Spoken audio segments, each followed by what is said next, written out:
Cerita dimulai saat kemanusiaan akhirnya muncul sebagai pemenang. Seorang pejuang duduk di tengah puing-puing kota yang hancur, terengah-engah karena kelelahan luar biasa setelah pertempuran yang menentukan. Ia tenggelam dalam perenungan tentang harga yang harus dibayar untuk kemenangan ini. Pertempuran itu terjadi melawan 6 dewa iblis agung yang berusaha menghancurkan seluruh dunia. Para pahlawan berhasil menghancurkan mereka semua dan membasmi hingga yang terakhir, dewa iblis yang telah mengubah lautan menjadi laut yang mematikan. Namun, harganya sangat mengerikan. Laut kematian yang ditinggalkan oleh dewa tersebut telah menelan sebagian besar daratan, termasuk kota-kota dan peradaban. Dengan kemenangan ini, umat manusia sendiri berdiri di ambang kepunahan, memicu sang pejuang terakhir melepaskan kutukan penuh keputusasaan saat melihat besarnya kehilangan tersebut. Jauh di lubuk hatinya, ia bertanya-tanya apa arti kemenangan ini, yang kenyataannya terasa seperti kekalahan telak, karena segala sesuatu di sekitarnya adalah reruntuhan yang membentang hingga tak terhingga. Tak satupun pahlawan yang selamat tersisa, dan bahkan menara pahlawan, Tower of Heroes, yang dulunya merupakan simbol ketahanan bumi, telah runtuh dan berubah menjadi puing. Ia memandang pahit ke arah laut hancur yang tidak akan hilang bahkan setelah penciptanya mati, sebelum diinterupsi oleh suara mengejek yang menuduhnya membuat keributan yang sia-sia. Pembicara itu adalah Yom Seon-ha, yang dijuluki si anjing gila, yang mengejeknya dengan mengatakan bahwa siapapun yang melihatnya akan mengira dia telah menyelesaikan semuanya sendirian. Mereka bergabung dengan Louis Valant, yang dijuluki si peledak, yang membalas Seon-ha dengan sinis, menggambarkannya sebagai orang cerewet yang baru saja mengaku sakit beberapa saat lalu. Kemudian Amir Singh, yang dikenal sebagai si anjing es, ikut campur dan menambahkan bahwa pemimpin mereka hanyalah seorang oportunis yang ingin mengambil semua pujian untuk dirinya sendiri. Pandai besi terakhir, Lee Se-hun, membalas mereka, mengingatkan bahwa mereka tidak akan bertahan sesaat pun jika bukan karena peralatan yang dia buat dengan tangannya sendiri. Kata-katanya memicu kemarahan dan ketidaksetujuan dari ketiga rekannya. Se-hun menyuruh mereka diam. Ketiganya dikenal sebagai tiga anjing. Mereka tidak pernah berada di sisi kemanusiaan maupun di sisi iblis, melainkan bergerak sesuai keinginan mereka dan mengejar kepentingan pribadi. Mereka adalah kelompok oportunis yang egois. Namun, terlepas dari itu, mereka berhasil bertahan hingga akhir, dan kontribusi mereka dalam pertempuran terakhir adalah yang terbesar. Se-hun merenungkan nasib mereka, bertanya-tanya apakah hasilnya akan berbeda jika ketiganya menawarkan kekuatan mereka lebih awal. Kemudian dia bertanya langsung apakah ada di antara mereka yang akan selamat dari pertempuran ini. Seon-ha menjawab pertama, mengonfirmasi bahwa organ dalamnya telah hancur total dan ajalnya sudah dekat. Louis mengonfirmasi dia berada di posisi yang sama karena terkena kutukan yang mencegah pendarahannya berhenti. Amir menambahkan bahwa jantungnya telah tertusuk dan kematiannya juga tak terelakkan. Se-hun memandang mereka dengan celaan dan kesedihan, menjelaskan bahwa ini adalah hukuman atas keraguan-raguan dan penundaan mereka dalam membantu. Ia memarahi keegoisan mereka yang tetap ada hingga napas terakhir karena hanya memikirkan diri sendiri. Tiba-tiba, ketiganya jatuh di hadapannya sebagai mayat tak bernyawa. Se-hun mendesah sedih melihat mereka, mengakui bahwa mereka adalah beban dan sumber kekesalan hingga akhir. Dengan langkah berat, ia mulai mengumpulkan senjata mereka dari tanah. Ia memperbaikinya untuk terakhir kali dan menancapkan senjata-senjata itu ke tanah, meminta mereka untuk menjaga senjata tersebut kali ini, mengingat ketidakmampuannya untuk menggunakannya setelah mereka tiada, dan menganggap senjata itu setidaknya akan menjadi nisan yang layak bagi mereka. Ia berdiri sendirian di hadapan gelombang besar yang menuju ke arahnya, bertanya-tanya apakah waktunya untuk pergi juga telah tiba. Se-hun memutuskan di saat-saat terakhirnya bahwa ini akan menjadi kali terakhir ia melakukan hal ini. Tiba-tiba ia meletakkan tangannya di dadanya dan bunga api biru meletus di antara mereka saat jendela digital muncul di hadapannya yang mengumumkan dimulainya ekstraksi takdir dari target Lee Se-hun. Ia menggunakan kemampuannya pada dirinya sendiri. Energi memadat membentuk kristal berlian yang bersinar di tangannya, dan pesan lain muncul yang menunjukkan bahwa tautan dengan pencipta, Lee Se-hun, telah mencapai tingkat tertentu. Ini adalah kemampuan uniknya, Link Extraction. Itu adalah keterampilan bawaan yang memungkinkannya sebagai seorang Link Smith untuk mengekstraksi biji khusus dari target yang telah menjalin hubungan dengannya, di mana efek biji tersebut berubah berdasarkan kekuatan tautan dan potensi target. Namun ia tahu bahwa menggunakan kemampuan ini pada dirinya sendiri tidak menghasilkan apa-apa selain sesuatu yang lebih buruk daripada biji besi biasa, karena batu yang diekstraksi darinya adalah biji tanpa warna yang benar-benar kosong dari kekuatan apapun, membuatnya menyesal tidak membangkitkan keterampilan ini lebih awal. Ia merenungkan batu tak bernilai di tangannya dan memutuskan jika batu itu tidak berisi apa-apa, maka biarkan setidaknya batu itu membawa penyesalan yang mendengung di hatinya. Ia mengangkat palunya tinggi-tinggi, bertekad untuk menggunakannya untuk menempas satu senjata terakhir. Pada saat itu, suara deburan ombak bergema di telinganya, dan ia bertanya-tanya apakah ini suara laut yang hancur atau suara ombak yang telah ia dengar sepanjang hidupnya. Ia yakin akan satu hal, setiap kali suara ini terdengar di telinganya, alat-alat yang melampaui imajinasi tercipta oleh tangannya. Ia memukul batu itu dengan palunya dengan seluruh kekuatan yang bisa ia kerahkan, dan cahaya terang meledak memenuhi tempat itu. Ketika cahaya menghilang, ia menemukan bahwa batu itu telah berubah menjadi belati kecil, dan ia tersenyum ironis. Menyadari bahwa kemampuannya tidak membawa kekuatan khusus sampai akhir, meskipun ia berharap sesuatu yang istimewa akan muncul dari batu tautannya sendiri. Ia mengangkat belati biasa itu ke udara, menyatakan kekecewaannya pada kesederhanaannya yang ekstrim. Ia memutuskan untuk mengakhiri hidupnya dengan tangannya sendiri daripada mati tenggelam dalam gelombang laut terkutuk itu. Saat ia tenggelam ke dalam kedalaman, ia menertawakan dirinya sendiri, menggambarkannya sebagai kegilaan, karena tindakan terakhir yang ia lakukan dalam hidupnya adalah memukul dengan palunya. Ia menyadari di saat-saat terakhirnya, saat menempa belati itu, kebenaran masalahnya. Suara ombak yang ia dengar sejak kekuatannya bangkit, tidak lain adalah suara laut yang hancur. Ia sudah lama bertanya-tanya tentang sumbernya, dan baru sekarang ia mengetahui kebenarannya. Rasa menyesal menyelimutinya saat ia tenggelam, berpikir bahwa jika ia menyadarinya lebih awal, atau jika ia meyakinkan ketiga anjing itu untuk bergabung lebih cepat, bukan, lebih tepatnya jika ia menggunakan palunya untuk membantu orang lain meski sedikit, mungkin banyak hal akan berubah. Tiba-tiba, sebuah jendela muncul di hadapannya yang mengumumkan bahwa citra peralatan, Gear Image, telah bermanifestasi. Ini diikuti oleh pemberitahuan lain yang menyatakan bahwa keterampilan piktorial yang disebut kembali ke asal, Return to Origin, telah dipicu. Ia tiba-tiba menemukan dirinya berada di tempat yang terang, bertanya-tanya dalam kebingungan bagaimana ia masih hidup, sebelum sebuah suara asing memanggil magang bernama Lee Se-hun, bertanya apa yang sedang dia lakukan saat itu. Suara marah itu menginterupsinya lagi, memarahinya karena terganggu selama ujian masuk. Se-hun belum pernah mendengar kata magang selama 31 tahun, dan ia tercengang saat mendengar tentang ujian masuk. Ia menghubungkan kejadian-kejadian tersebut. Jika itu sekitar 31 tahun yang lalu, ini berarti ia berada dalam ujian masuk untuk menara Babel. Ia melihat ke sekeliling dan melihat bengkel pandai besi yang penuh dengan orang-orang muda, yang membuatnya bertanya-tanya apakah hidupnya sedang berputar kembali di depan matanya. Namun ia berhenti ketika mengingat jendela sistem yang menunjukkan belati yang ia tempa sesaat sebelum kematiannya, menyadari bahwa ini adalah manifestasi piktorial yang ia lihat di saat-saat terakhirnya. Ia bertanya-tanya apakah, kembali ke asal, benar-benar terjadi berkat belati itu sebelum menerima peringatan terakhir dari pengawas. Pengawas mengancam akan mengeluarkannya jika ia tidak mengikuti ujian dengan serius kali ini, dan Se-hun menjawab dengan linglung sambil mengiyakan. Ia menatap palu di tangannya dan bergumam pelan, mulai menyadari kenyataan bahwa ia telah melakukan perjalanan lintas waktu. Ia sempat bertanya-tanya apakah ia bisa mengubah segalanya jika saja ia menyadari kemampuannya lebih awal dan menggunakan palunya lebih cepat. Namun, ia segera menepis pikiran itu dan menggenggam palunya erat-erat. Ia menyadari ada hal yang jauh lebih penting dari itu. Kini Se-hun sadar bahwa hanya satu hal yang berarti, keharusan untuk merebut kesempatan yang telah diberikan kepadanya.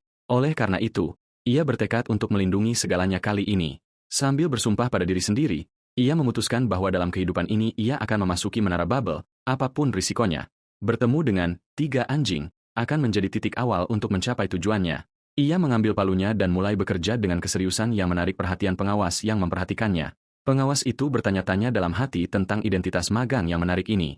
Keterampilan menempanya sangat luar biasa. Meskipun ayunannya tampak lambat, namun ritmenya teratur dan menghasilkan denting yang jernih tanpa cacat sedikitpun. Pengawas menyimpulkan bahwa keterampilan pandai besinya berada di level atas. Pekerjaannya memicu kekaguman di antara magang lainnya yang bertanya-tanya tentang tingkat penguasaan yang telah ia capai. Saat Se-hun memegang bilah pedang yang halus dan sempurna, asisten pengawas tidak percaya dengan apa yang dilihatnya. Pengawas berpikir bahwa seorang magang luar biasa telah melamar ujian tahun ini, dan ia yakin jika Se-hun menyerahkan karya tersebut sekarang, ia akan segera lulus ujian. Namun, ia dikejutkan oleh Se-hun yang mengangkat palunya tinggi-tinggi, berniat menghancurkan bilah yang baru saja ia tempa. Dalam sekejap, bilah itu hancur berkeping-keping, membuat pengawas dan asistennya terkejut luar biasa. Meskipun ia tahu perjalanannya masih panjang, Se-hun merasa bahwa menyerahkan sampah seperti itu adalah sesuatu yang tidak akan pernah ia terima sebagai pandai besi sejati. Asisten Han berteriak di depannya, mengecam tindakan penghancuran senjata di depan sang master dan menganggapnya sebagai penghinaan terhadap ujian. Namun, Se-hun mengabaikannya dan memanggil pengawas secara langsung.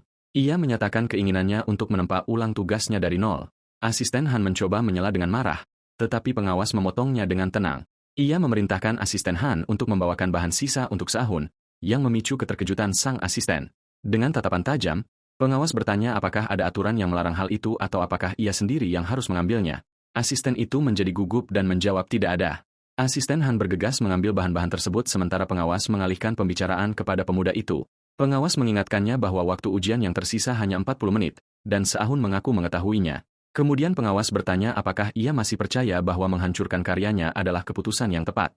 Se-hun menjawab dengan tegas bahwa ia tidak bisa menyerahkan sesuatu di level serendah itu. Pengawas tersenyum kagum dan menyuruhnya melakukan yang terbaik. Se-hun menyadari bahwa mencapai teknik pandai besi yang sempurna akan sulit dengan tubuhnya saat ini. Ia kekurangan mana, kekuatan, dan bahkan waktu. Oleh karena itu, ia harus menemukan pilihan optimal dalam situasi ini. Tiba-tiba, salah satu magang mendengar suara aneh dari arah Se-hun. Magang tersebut menyadari bahwa Se-ahun menuangkan energi mana ke dalam batu penyulut dan berteriak memperingatkan bahwa batu itu akan meledak jika terbakar. Namun, Se-ahun tidak mempedulikan peringatan itu. Sebaliknya, ia memecahkan bagian-bagian batu tersebut dan memasukkannya langsung ke dalam api, memicu ketakutan di antara magang lainnya yang mengira ia telah gila. Sesaat kemudian, api berwarna-warni meletus dari tungkunya.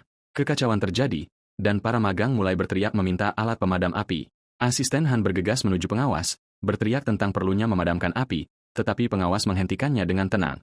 Ia memperingatkan bahwa asistennya tidak boleh ikut panik meskipun para magang panik. Pengawas meminta asisten Han untuk memperhatikan aliran api itu dengan cermat, tetapi asisten itu tampak bingung. Itu adalah teknik tungku api 5 warna, api bersuhu tinggi yang ditingkatkan dengan memanipulasi 5 jenis batu penyulut yang berbeda secara bersamaan. Meskipun teknik ini membutuhkan kontrol energi mana yang sangat presisi, ini dianggap sebagai metode luar biasa yang dapat digunakan dengan jumlah mana yang sangat sedikit, yang dikuasai Se-ahun dengan brilian. Magang lainnya terpaku, bertanya-tanya mengapa tungku itu tidak meledak sebelum mereka menyadari sesuatu yang lebih aneh lagi. Warna paduan besi itu sendiri mulai berubah di bawah pengaruh api berwarna-warni tersebut. Pengawas kemudian menyadari rencana Se-ahun.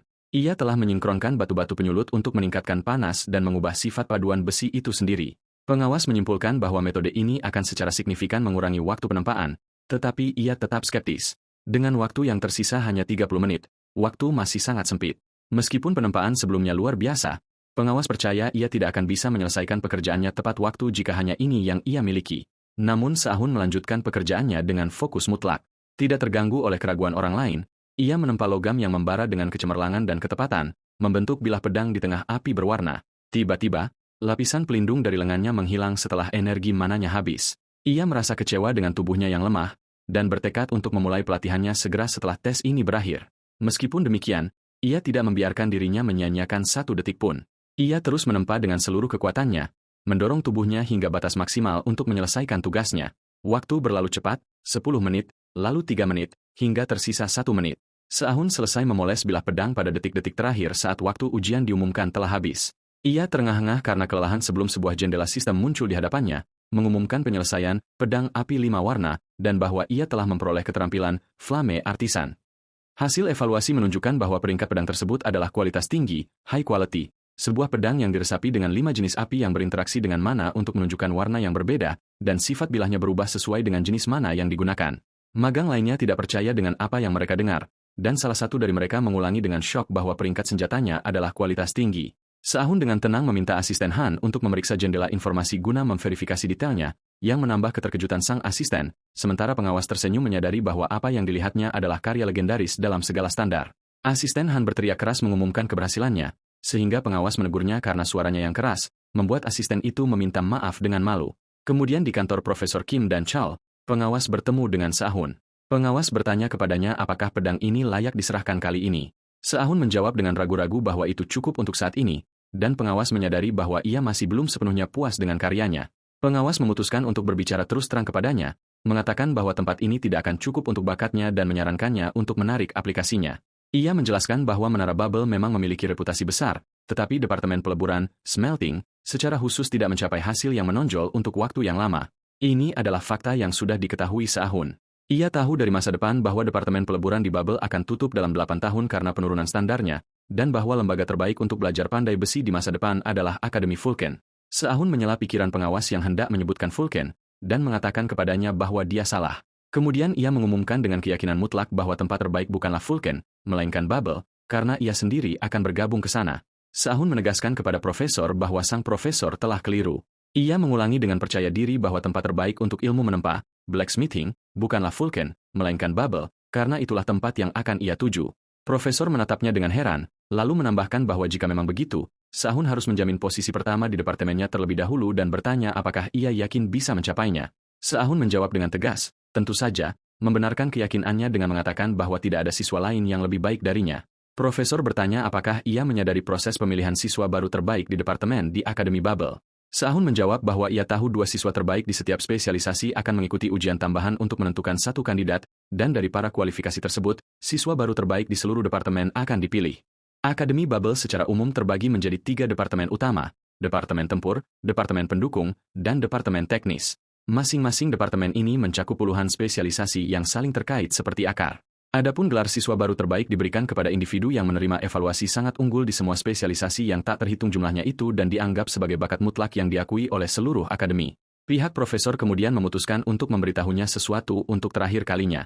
Bukan sebagai profesornya, tetapi sebagai seorang penempa yang lebih tua darinya. Ia mengatakan bahwa meskipun Sahun berhasil meraih peringkat pertama di departemen, ia akan menemukan kesulitan ekstrim untuk meraih kesuksesan sebagai penempa di sini, dan menasihatinya sekali lagi untuk pergi ke Akademi Vulcan, menegaskan bahwa itu adalah jalur terbaik bagi masa depannya. Sahun tersenyum sendiri, menyadari bahwa profesor tersebut menempatkan masa depan siswanya di atas status pribadinya dan menganggapnya sebagai orang yang benar-benar baik. Kemudian ia menjawab bahwa lingkungan tidaklah penting, dan seperti yang ia katakan sebelumnya, bubble yang ia masuki akan segera menjadi yang terbaik. Profesor bergumam sendiri dengan ironis, bertanya-tanya apakah ia akan menjadi yang terbaik kemanapun ia pergi.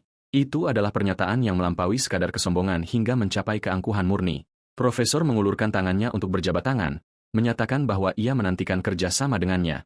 Sahun menjabatnya dengan antusias, mengatakan ia juga menantikan hal yang sama. Pada saat itu, sebuah jendela muncul mengumumkan pembuatan tautan, Link, dengan target Kim Chol dan bahwa tingkat tautan dengan pencipta Li Hun telah mencapai level 1. Sahun segera mengambil kesempatan itu dan melakukan ekstraksi tautan dari target Kim Chol. Sepotong logam unik muncul di tangannya. Itu adalah besi infus api, logam peringkat tinggi yang membawa sifat kayu dan dapat menyimpan api di dalamnya. Kemudian di kamarnya, Sahun memeriksa statistiknya dan merenungkan apa yang telah terjadi. Potongan logam yang ia peroleh tidak buruk, tetapi ukurannya sangat kecil. Ia memikirkan kemampuan ekstraksi tautannya, keterampilan yang mewujudkan hubungannya dengan target tertentu dan mengekstraksi mineral yang belum pernah ada sebelumnya. Masalah satu-satunya adalah tingkat tautannya masih terlalu rendah untuk menggunakannya dengan benar. Selain itu, statistiknya sangat lemah dibandingkan dengan siswa baru lainnya di Bubble. Ia menghela napas, menyadari bahwa situasinya tidak menguntungkan dalam beberapa hal, tetapi ia menganggap ini sebagai harga dari kembali ke masa lalu dan bahwa sebenarnya ia selamat dengan harga murah. Ia memutuskan untuk tidak terburu-buru, mengharapkan lebih dari itu sekarang adalah bentuk keserakahan, dan ia masih punya banyak waktu untuk menghancurkan sampah-sampah Pandemonium. Pandemonium adalah monster yang mengancam tidak hanya umat manusia, tetapi seluruh planet. Bahkan 6 dewa iblis agung yang mendorong manusia ke ambang kepunahan adalah bagian dari rencana mereka. Ia memutuskan bahwa untuk menghentikan mereka, ia tidak boleh ragu menggunakan cara apapun yang diperlukan. Ia menyadari tidak bisa mengambil risiko ingatannya tentang peristiwa penting di masa depan menjadi kabur. Jadi, prioritasnya sekarang adalah menemukan artefak atau keterampilan yang terkait dengan memori untuk menjaga pengetahuan berharga ini. Sementara tujuannya jelas, ia menyadari langkah pertama rencananya, mendaftar di Akademi Bubble, sudah selesai. Saat ia memikirkan langkah selanjutnya, pemberitahuan tiba-tiba muncul di hadapannya. Diumumkan bahwa tingkat tautan pengguna Li Hun telah mencapai level 1. Hasilnya, keterampilan baru yang disebut Link Imprint, cap tautan, ditambahkan kepadanya. Seminggu kemudian di Akademi Bubble, suasananya tampak hikmat. Sahun sedang berjalan di salah satu lorong dengan wajah bingung, bertanya-tanya apakah ia tersesat lagi. Akhirnya, ia menemukan tujuannya, ruang peleburan nomor 3. Begitu ia membuka pintu untuk memberi salam, sebuah suara menyela, memanggil nama lengkapnya, Magang Li Hun. Di dalam ruangan, Sahun menyadari bahwa lawannya dalam ujian sudah hadir, sementara seorang pria berambut pirang menatapnya dengan rasa tidak puas dan berkomentar bahwa ia tampak terlalu santai. Pria ini adalah Michael Barrett Weiss, wakil dekan Departemen Perspa, yang menegurnya dengan tajam, bertanya-tanya apakah ia tidak melihat bahwa semua orang sedang menunggunya. Profesor Kim Chol campur tangan dengan tenang, mengingatkan wakil dekan bahwa masih ada 10 menit tersisa sebelum ujian tambahan dimulai. Wakil dekan menjawab dengan ketus bahwa masalahnya bukan soal waktu, melainkan soal perilaku. Ia memberitahu Profesor Kim bahwa ia sendiri yang akan memperingatkan Sahun. Sahun menyadari melalui dialog ini bahwa Departemen Peleburan tidak hanya menderita kesulitan, tetapi profesor itu sendiri sedang berselisih dengan administrasi senior. Baru sekarang Sahun memahami alasan saran profesor agar ia bergabung dengan akademi yang berbeda.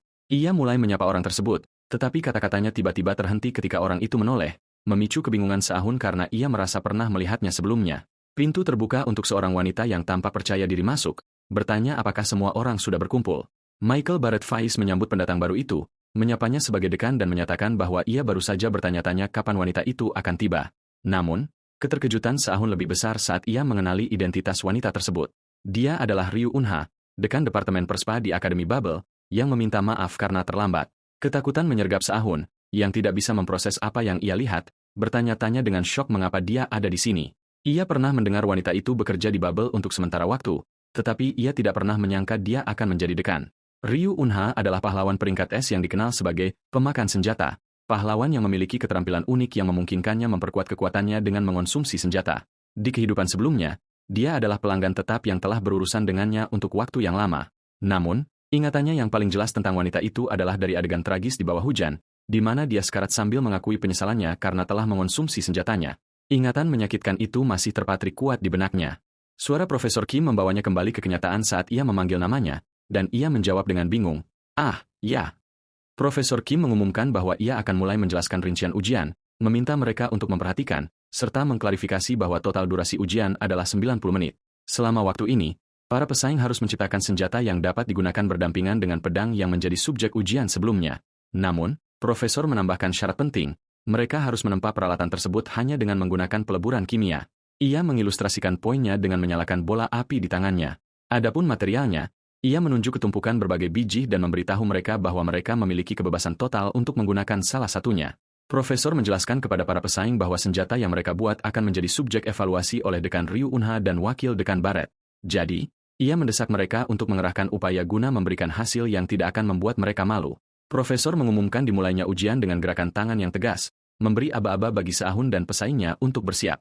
Seahun menatap celemeknya, memikirkan teknik peleburan kimia, chemical smelting, yang dipaksakan kepada mereka dalam tantangan ini.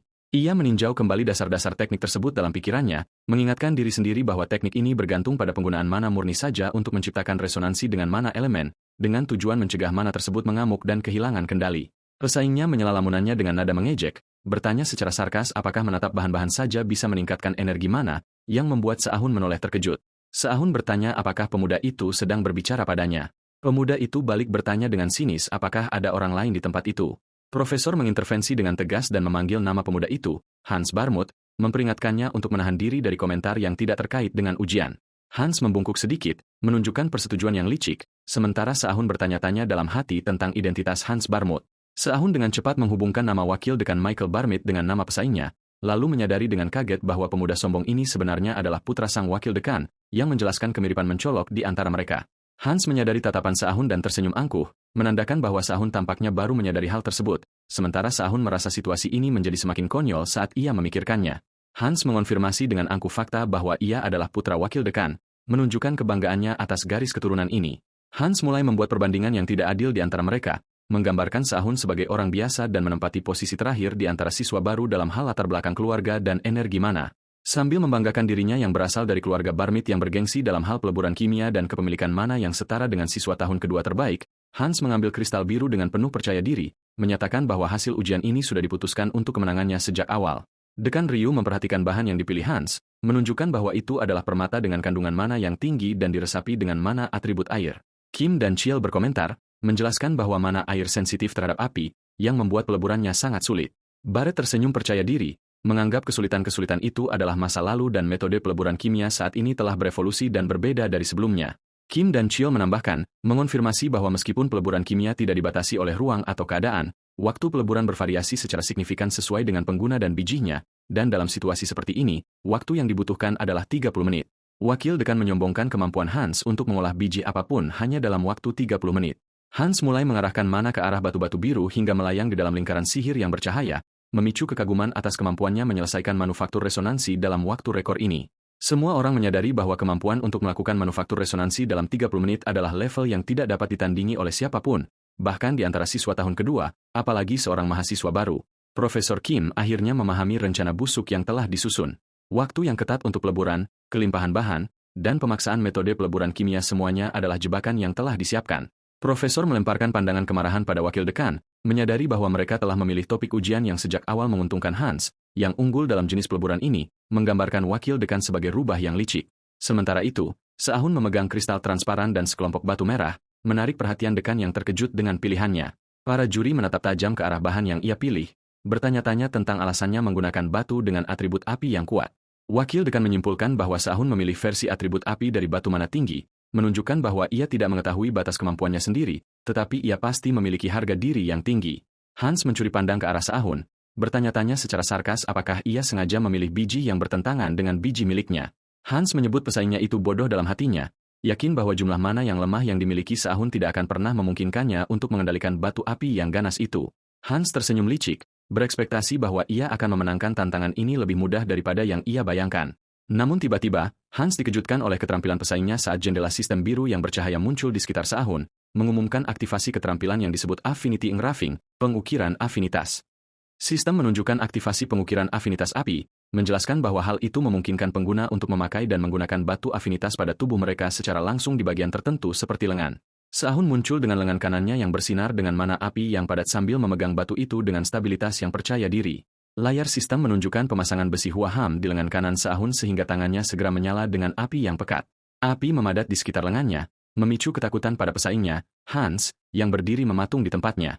Terkejut dengan pemandangan ini, sementara Seahun berdiri dengan percaya diri dan tenang, Hans meradang dalam pikirannya, menganggap bahwa apa yang dilakukan lawannya hanyalah trik murahan dan tidak berguna. Seahun mengabaikan tatapan pesaingnya dan mulai mengarahkan api di sekitar lengannya dalam gerakan melingkar yang terkoordinasi. Kemudian ia mengangkat bahan yang dipilihnya, sebuah batu transparan dan 3 batu merah, untuk melayang di tengah api. Bahan-bahan tersebut berputar dan berinteraksi secara harmonis di dalam cincin api padat yang dibuat Seahun, sementara senyum percaya diri terpancar di wajahnya. Kontrasnya terlihat jelas antara tungkunya yang terbakar kuat dan tungku pesaingnya. Barmet menyaksikan situasi itu dengan tidak setuju, bertanya-tanya secara sarkas apakah Seahun berencana untuk menciptakan resonansi menggunakan atribut logam yang sama, menyebutnya bodoh dan mengingat bahwa aturan dasar di bidang ini adalah hanya menggunakan mana murni. Ia berekspektasi bahwa upaya paksa ini pasti akan menyebabkan mana elemen mengamuk dan kehilangan kendali pada akhirnya. Barret tersenyum jahat, menunggu saat di mana si bodoh ini akan menyebabkan bencana karena kebodohannya. Sementara itu, Seahun melanjutkan fokus absolutnya dalam mengarahkan api yang melilit lengannya dengan terampil. Namun tiba-tiba, ledakan mana yang masif terdengar hingga Hans terkejut oleh kekuatan api yang terpancar dari sisi Seahun, mendorong para juri untuk melindungi mata mereka dari intensitas cahaya tersebut. Sementara itu, bahan-bahan tersebut melebur dan menyatu dengan lancar di dalam bola api Seahun hingga perlahan-lahan membentuk sarung pedang yang rumit di tengah hembusan napas tenang darinya.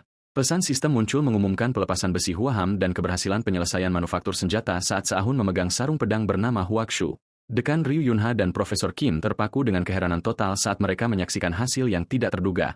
Penonton tidak percaya ia benar-benar berhasil, karena layar evaluasi menunjukkan bahwa sarung pedang itu berada di peringkat langka, rarang, dan dilengkapi dengan mana api yang memungkinkannya untuk menyimpan dan memperkuatnya, selain kemungkinan untuk menggunakan keterampilan Wildfire, api liar. Hans terbata-bata karena intensitas keterkejutannya, tidak percaya pesaingnya telah menyelesaikan proses penggabungan dengan kecepatan luar biasa ini. Hans menatap tangannya yang tertutup mana biru, bergumam tentang ketidakmungkinan dari apa yang terjadi dan meyakinkan dirinya sendiri bahwa mana elemen pasti akan mengamuk jika digunakan dengan cara langsung seperti ini. Saat ia sedang mempertanyakan dirinya sendiri dan apakah ia telah salah perhitungan, ia mencoba menggabungkan batu mananya, tetapi batu itu tiba-tiba mulai retak di tangannya, memperingatkan akan datangnya bencana. Hans menyadari kesalahannya terlambat. Ia mencoba menghentikan reaksi setelah salah memompa mana elemental ke dalam batu tersebut, namun retakan justru semakin melebar dan mengeluarkan energi biru yang masif. Batu itu meledak dengan kekuatan destruktif, menciptakan raungan dahsyat yang menyapu seluruh aula ujian. Sore harinya, ketenangan menyelimuti aula ujian Departemen Pandai Besi setelah insiden tersebut. Fragmen batu biru yang hancur berserakan di tanah, sementara Hans berdiri dengan kepala tertunduk dan raut kekalahan di wajahnya. Profesor Kim memecah keheningan, menjelaskan bahwa dalam keadaan normal, setelah evaluasi berakhir, salah satu peserta seharusnya direkomendasikan sebagai kandidat terbaik departemen. Profesor Kim menatap Hans yang lesu, menyatakan penyesalannya atas kekalahannya karena mengundurkan diri dan gagal menyelesaikan tugas. Wakil dekan tersenyum licik, menyarankan untuk membatalkan ujian ini dan mengumumkan pelaksanaan ulang nanti dengan dalih adanya siswa yang terluka selama evaluasi. Profesor Kim mengintervensi dengan tegas, menolak untuk menarik kembali ujian yang telah dilaksanakan dan mengingatkannya bahwa apa yang terjadi adalah akibat langsung dari kelalaian siswa bernama Hans. Wakil dekan memberikan tatapan tajam kepada profesor, menuduhnya lebih memprioritaskan hasil ujian daripada keselamatan siswa, yang memicu ketidaksenangan Profesor Kim. Wakil dekan berdiri dari kursinya dan menghampiri Seahun. Ia memprotes bahwa kecepatan resonansi tercepat yang dipublikasikan saat ini di akademi memakan waktu 5 menit penuh. Sambil menunjuk Seahun, ia bertanya-tanya bagaimana mungkin seorang siswa yang baru bergabung dengan sekolah bisa mencapai resonansi pada saat energi mananya diaktifkan. Seahun berdiri dengan tenang dan stabil menghadapi tuduhan itu. Dalam pikirannya, ia mengingat esensi sejati dari peleburan kimia, sebuah teknik pembuatan senjata menggunakan mana yang digunakan hanya ketika metode tradisional gagal. Ia menyadari bahwa tujuan peleburan kimia bukanlah cara tradisional yang bergantung pada penghancuran biji untuk mengisinya dengan semangat pandai besi. Sebaliknya, teknik ini terletak pada pencarian akar dari jantung biji dan mengungkap kehidupan tersembunyi di dalamnya. Sama seperti Hans yang gagal memahaminya karena memperlakukan batunya dengan kasar, Seahun yakin inilah esensi mendalam dari peleburan kimia. Dengan percaya diri, Seahun menunjukkan bahwa apa yang baru saja ia lakukan adalah solusi yang pada akhirnya akan dicapai oleh Akademi Pandai Besi setelah percobaan panjang yang melelahkan. Ia menjelaskan bahwa metode sederhana ini akan menjadi standar dasar dalam beberapa tahun ke depan, jadi itu bukan rahasia yang nyata. Ia membatin bahwa tidak perlu mengajarkan metode ini kepada seorang pria tua yang hanya tahu cara mengancam, lalu menjawab sambil berpura-pura tidak mengerti maksud sang wakil dekan. Wakil dekan tersenyum licik dan menuduh Sehun secara eksplisit menggunakan trik kotor. Ia membenarkan tuduhannya dengan mengatakan mustahil bagi siswa baru yang tidak berasal dari keluarga bergengsi untuk membuat senjata dengan peringkat langka, Rarang. Sehun terkejut dengan keberanian tuduhan ini, namun pada saat itu, dekan Ryu Yunha turun tangan. Dekan mendekat dan membenarkan kata-kata wakil dekan bahwa masalah ini memang tampak tidak logis. Wakil dekan mengira dekan setuju dengannya, sehingga ia tersenyum puas dan menyarankan untuk segera mengeluarkan siswa bernama Sehun atas tuduhan curang. Namun, senyumnya lenyap saat dekan mengabaikannya dan berjalan menuju meja tempat sarung pedang buatan Sehun diletakkan. Dekan mengambil senjata itu dan memeriksanya dengan sangat teliti. Raut keterkejutan dan keheranan luar biasa muncul di wajahnya melihat presisi pembuatannya. Secara mengejutkan, ia berbalik ke arah Sehun dengan mata bersinar dan memohon dengan sangat agar diizinkan untuk mencicipi, atau bahkan menjilat senjata itu sekali saja, yang memicu kecurigaan dan rasa terkejut Sehun. Sore itu, Sehun berjalan dengan langkah tenang di jalanan kota yang ramai. Ia mengevaluasi kinerjanya secara objektif. Pembuatan senjatanya tidak buruk, tetapi penyesuaian halusnya masih kurang matang. Meski begitu, ia tidak bisa menyembunyikan senyum ironis setiap kali mengingat adegan wakil dekan yang gemetar karena marah. Tiba-tiba, sebuah ide terlintas di pikirannya. Nama keluarga Barmet terasa sangat akrab. Ia mencoba mengingat konteks di mana ia pernah mendengar nama itu di kehidupan sebelumnya, khususnya percakapan dengan Louis Valant. Louis pernah bercerita bahwa saat di Akademi Babel, ia membeli senjata murah dari orang yang sombong, namun senjata itu tiba-tiba meledak dan menyebabkan luka bakar mana yang serius. Sehun menghubungkan benang merah tersebut, pandai besi yang menyebabkan trauma psikis dan fisik permanen pada gadis itu bernama Barret. Ia bertanya-tanya apakah Hans Barret adalah orang yang dimaksud. Sehun tersenyum percaya diri, dengan menjaga Hans Barret tetap terkendali, ia bisa memastikan masa depan gadis itu tidak menyimpang. Di dalam ruang rapat fakultas, wakil dekan berteriak memprotes usulan untuk memilih Sehun sebagai siswa terbaik di departemen. Dekan Ryu Yunha bertanya dengan tenang dan tegas apakah mereka menentang keputusannya. Senjata yang dibuat siswa ini mungkin bahkan tidak mencapai 60% dari tingkat penyelesaian yang ia aspirasikan. Kekurangan inilah yang justru membuatnya menjanjikan dan membuktikan potensi masifnya. Dekan Ryu Yunha, Profesor Kim menyela untuk memberikan sudut pandangnya bahwa meskipun penempaannya kurang presisi, metode penggunaan mana dan kompatibilitasnya dengan peta 5 kali lipat sangat patut diperhatikan. Dekan mengakhiri perdebatan dengan menegaskan bahwa potensi Sehun jauh melampaui apa yang terlihat di permukaan. Dengan tatapan serius dan tegas, sang dekan melayangkan peringatan terakhir kepada semua orang bahwa jika mereka terus menolak keputusannya, bahkan setelah menyaksikan presentasi yang akan dibawakan oleh mahasiswanya, maka ia akan mengambil keputusan drastis untuk mundur dari jabatannya. Pengumuman itu menyambar bagaikan petir dan memicu kekaguman serta keterkejutan seluruh hadirin di ruang rapat. 54 tahun yang lalu, langit menganugerahkan Menara Pahlawan, Tower of Heroes, kepada umat manusia untuk memandu evolusi dan peningkatan derajat mereka. Sebagai tanggapan, dunia bawah meluncurkan rawa Pandemonium Swamp, yang merusak segala bentuk kehidupan, memberikan manusia kemungkinan-kemungkinan baru, namun dengan harga harus menghadapi katastrofe besar dan monster-monster destruktif. Dari rahim kekacauan itulah, Babel lahir. Akademi teragung dalam sejarah yang muncul di tengah Samudra Pasifik untuk mencetak pahlawan tak terhitung jumlahnya demi melindungi kemanusiaan. Kaisar Kenaikan, Emperor of Ascension, Ludwig Schubert, berdiri menyampaikan pidato di hadapan para mahasiswa baru dalam upacara penerimaan. Ia menegaskan bahwa mereka semua akan menjadi pahlawan yang mengibarkan panji pertahanan dunia. Sang Kaisar mendesak mereka untuk terus maju, menjelaskan bahwa ini adalah beban yang diletakkan di pundak setiap orang yang telah naik dan bergabung dengan Babel, serta merupakan tugas tak terelakkan sebagai pahlawan masa depan. Wajah sang kaisar memancarkan kewibawaan dan gengsi saat ia menyampaikan kata-kata motivasi tersebut. Sehun memperhatikannya dalam diam dari barisan penonton, membatin bahwa sosok itu tampak seperti orang baik dari sudut pandang ini, meskipun ia tahu dari pengetahuannya di masa lalu bahwa kenyataannya sang kaisar tidaklah sehebat itu. Setelah pidato berakhir, pembawa acara mengumumkan dimulainya sesi presentasi demonstrasi dari mahasiswa baru terbaik tahun ini, serta meminta mahasiswa peringkat teratas dari setiap departemen untuk maju ke panggung.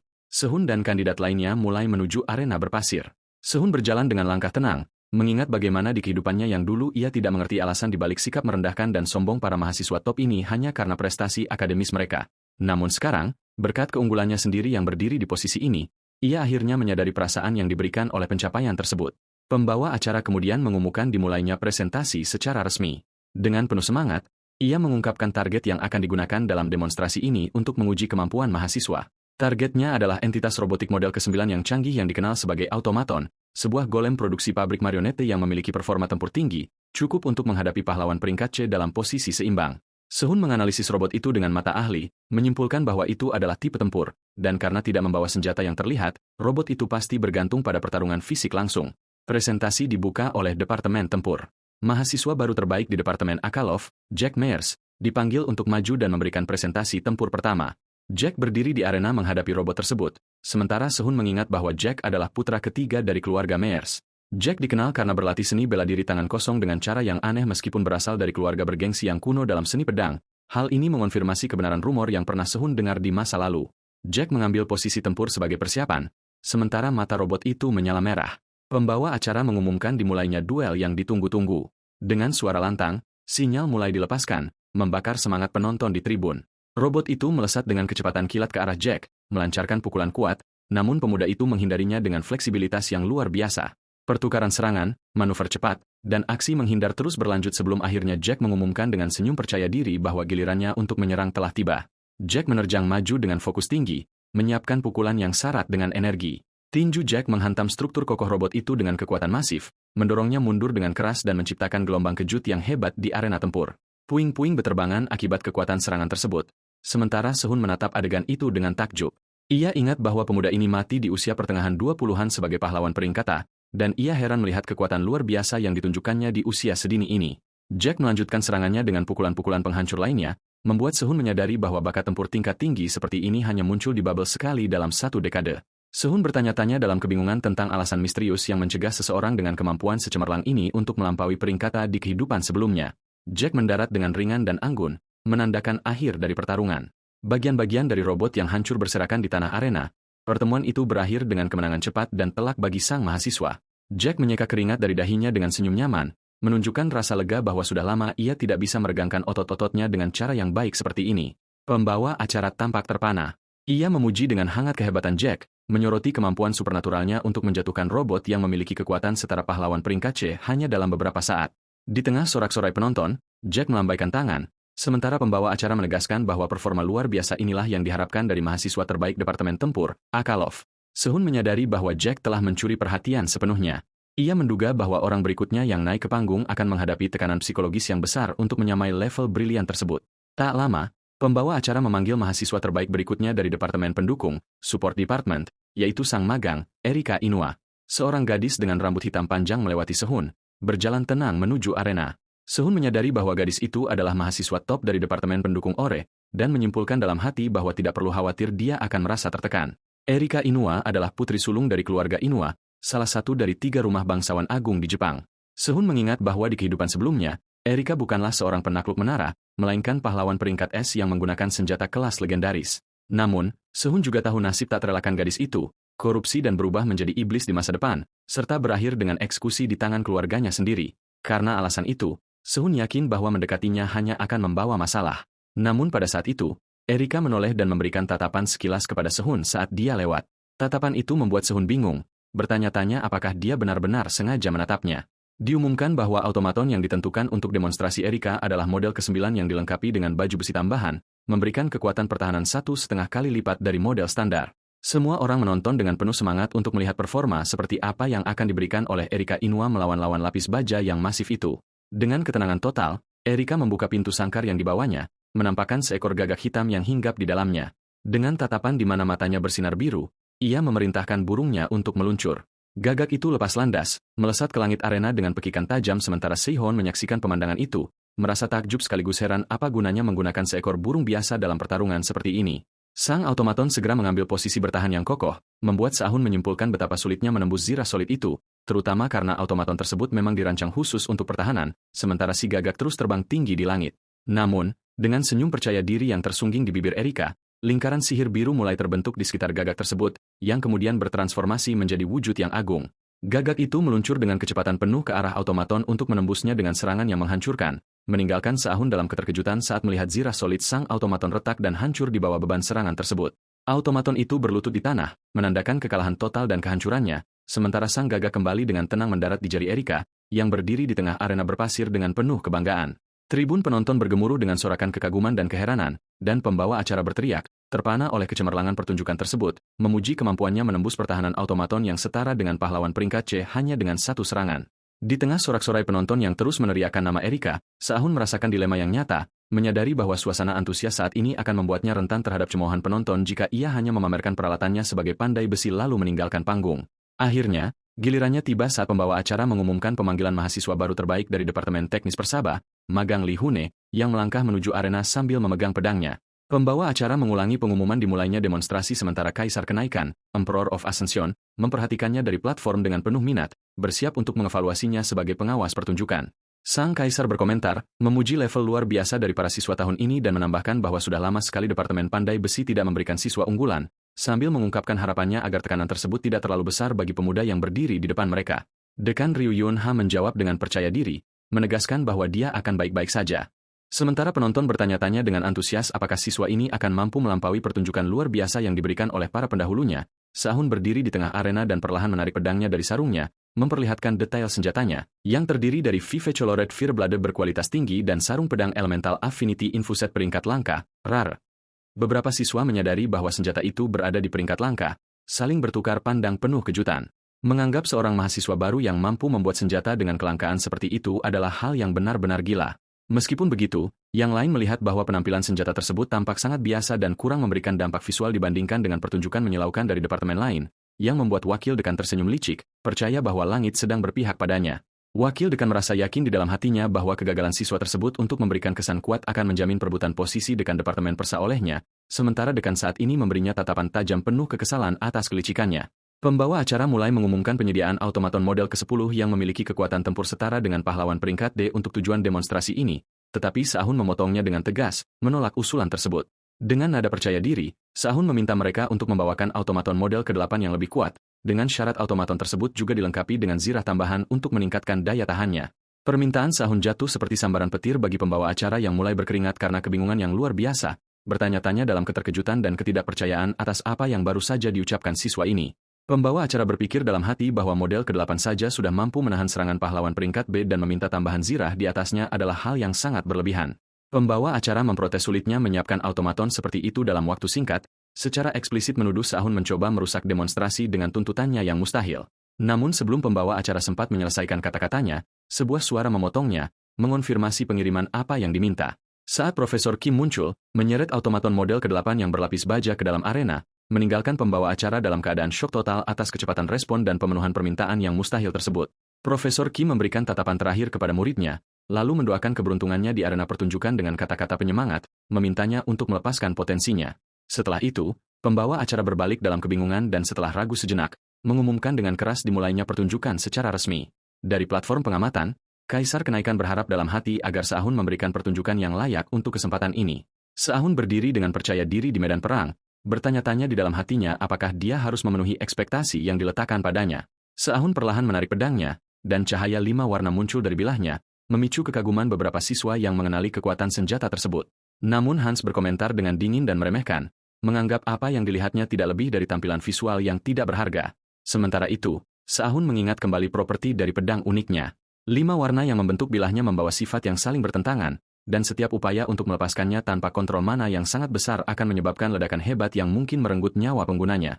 Tetapi dia memiliki solusinya berkat sarung pedang infus apinya yang memungkinkannya untuk menyimpan dan mengendalikan api tersebut. Dengan menggabungkan api merah dari sarung pedang dengan kekuatan bilah menggunakan keterampilan Flame Artisan, ia berhasil menyelesaikan proses injeksi energi sementara automaton lapis baja bersiap untuk bertahan. Sahun melepaskan keterampilan Wild Fire yang terpendam di sarungnya yang menyebabkan pelepasan ledakan besar energi mana yang terkompresi. Jika keterampilan ini dilepaskan saat 5 iblis api yang terkompresi ada di dalamnya, mereka semua akan meledak sekaligus dengan kekuatan penghancur yang masif. Aula bergetar hebat, dan pembawa acara tidak percaya dengan apa yang dilihatnya, bertanya-tanya dalam keterkejutan tentang identitas pemuda misterius ini. Sahun berdiri di tengah medan perang yang hancur, merenungkan besarnya kehancuran yang telah ia sebabkan, bertanya-tanya dengan senyum sarkastik apakah ia telah melewati batas kali ini. Pembawa acara gemetar saat ia berteriak ke mikrofon, meminta tim pendukung dan konstruksi untuk segera menuju aula utama guna memperbaiki kerusakan. Kemudian dengan susah payah mengumumkan akhir dari demonstrasi pertunjukan untuk para siswa terbaik. Kemudian di kantor dekan, Ryu Yunha masuk dan menemukan Sahun sedang menunggunya. Dia meminta maaf karena terlambat, membenarkannya dengan alasan sibuk membantu membersihkan medan perang, tetapi Sahun berinisiatif untuk meminta maaf juga, menyatakan penyesalannya karena telah menghancurkan aula utama dengan cara seperti itu. Ia menambahkan dengan nada menyesal bahwa ia seharusnya lebih berhati-hati, memicu keterkejutan sang dekan saat ia bertanya-tanya tentang alasan permintaan maaf ini. Sahun bertanya padanya dengan heran apakah dia memanggilnya untuk memarahinya atas apa yang terjadi. Dekan segera membantah hal itu, menjelaskan bahwa alasan memanggilnya benar-benar berbeda. Dekan terbatuk karena malu sebelum mengumpulkan keberaniannya dan langsung ke inti permasalahan. Kemudian dia memberinya tawaran mendadak, mengatakan kepadanya bahwa dia siap membayar 10 kali lipat dari harga pasar. Dia memintanya untuk menjual Vive Colored Fire Sword dan sarung pedang infus apinya. Sahun terkejut dengan permintaan ini dan pada saat itu sebuah jendela sistem muncul di hadapannya yang mengumumkan terciptanya tautan afinitas, Affinity Link, dengan Ryu Yunha. Ryu menganggap senjata yang dibuatnya luar biasa sementara pemberitahuan lain muncul mengonfirmasi bahwa tingkat tautan antara dia dan sang pencipta Li Hune telah mencapai level 1. Chi-Hon menyadari bahwa tautan, Link, telah terbentuk, berbeda dengan kehidupan sebelumnya di mana ia harus memberi makan senjata wanita itu berkali-kali sebelum tautan tersebut mapan. Dalam hati, Chi-Hon berterima kasih kepada dekan atas kesempatan ini dan memutuskan untuk segera memanfaatkannya menggunakan keahliannya dalam ekstraksi afinitas. Energi biru pekat muncul di sekelilingnya saat ia mengekstraksi afinitas tingkat spesial dari targetnya, Ryu Yunha. Energi tersebut mengental di tangannya membentuk sebongkah besi unik. Besi itu berkualitas luar biasa dan tingkat lanjut, mampu menghasilkan panas dengan melahap besi lain dan meleburnya, membentuk apa yang dikenal sebagai Mud Blood Steel. Dekan mengulangi pertanyaannya apakah Chi-Hon mau menjual senjata itu kepadanya. Namun Sahun, Chi-Hon, menjawab dengan penolakan mutlak. Hal ini memicu kebencian sang dekan karena ia merasa Chi-Hon telah menyelesaikan tugasnya. Percakapan mereka terhenti oleh ketukan pintu dari Profesor Kim yang mengumumkan kehadirannya. Profesor memberitahu dekan bahwa Presiden telah memerintahkan agar upacara penghargaan segera dimulai. Atas izin enggan dari dekan, Sahun pergi bersama Profesor Kim menuju jantung Akademi Babel, gedung utama kuno yang dikenal sebagai Istana Marduk. Di perjalanan, Profesor menasihatinya agar bersikap sopan di hadapan Presiden, mengingatkan bahwa Presiden adalah sosok di level yang sangat berbeda. Namun, Sahun menenangkannya dengan penuh percaya diri.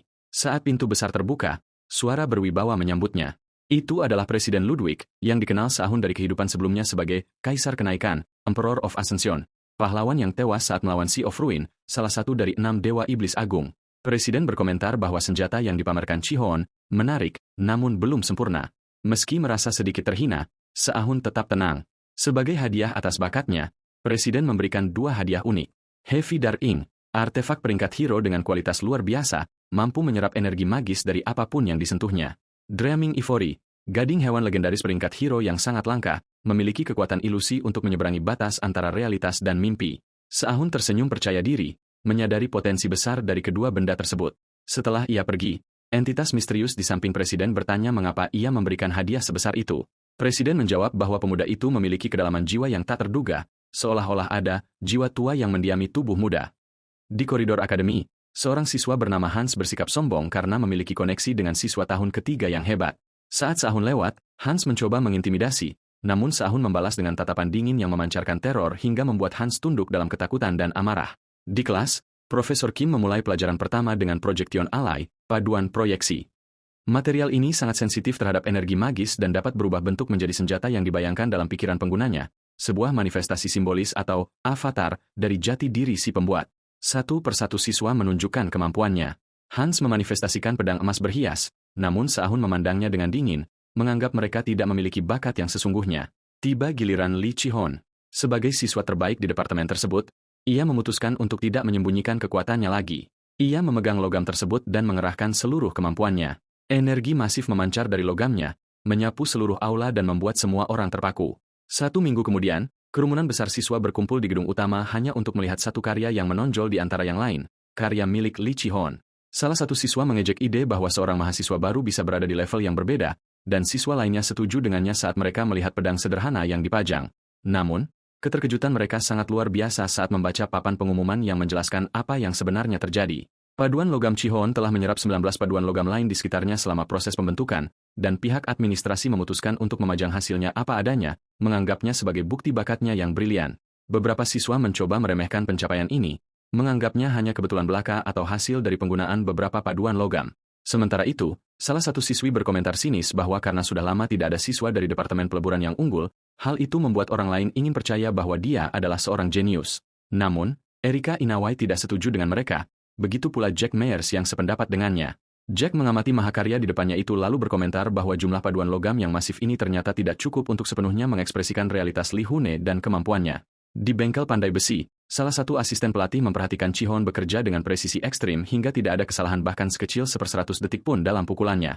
Pelatih tersebut bertanya-tanya dengan bingung apa yang bisa dia ajarkan kepada siswa dengan tingkat keterampilan seperti ini dan memutuskan untuk meluluskannya begitu saja. Setelah siswa lainnya menyelesaikan pelatihan, pelatih mengumumkan akhir pelajaran. tetapi Seahun tetap di tempatnya, melanjutkan pekerjaannya dengan fokus. Seahun meraih palunya, bersiap untuk terus memoles potongan di tangannya. Namun sebelum dia sempat memukul dengan palunya, asisten pelatih menghentikannya, bertanya apakah dia berniat untuk menghancurkannya lagi. Pelatih mengingatkannya bahwa mereka harus menyerahkan potongan ini setelah pelajaran peleburan minggu ini. Seahun pun terkejut dengan kata, penyerahan, tersebut.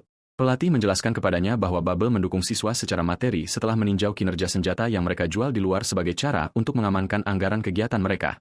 Kemudian pelatih bertanya kepadanya tentang alasan ketidakpuasannya. Apakah itu karena tubuhnya atau energi mana yang dia miliki? Seahun menjawab dengan senyum lelah bahwa masalahnya saat ini terletak pada tubuhnya karena dia perlu melebur batu-batu berat untuk membuat alat pelatihan, tetapi dia kekurangan daya tahan bahkan untuk sekadar mencoba. Kemudian dia ambruk di meja kerjanya, terengah-engah karena kelelahan yang luar biasa. Asisten pelatih menyarankan kepada Seahun bahwa jika masalahnya adalah tentang peleburan, menggunakan penguatan sihir akan lebih cepat daripada pelatihan fisik untuk meningkatkan kekuatannya. Ide ini memicu minat Seahun, yang tersenyum sendiri. Itu adalah metode yang dia hindari di kehidupan sebelumnya, jadi hal itu tidak pernah terlintas di pikirannya.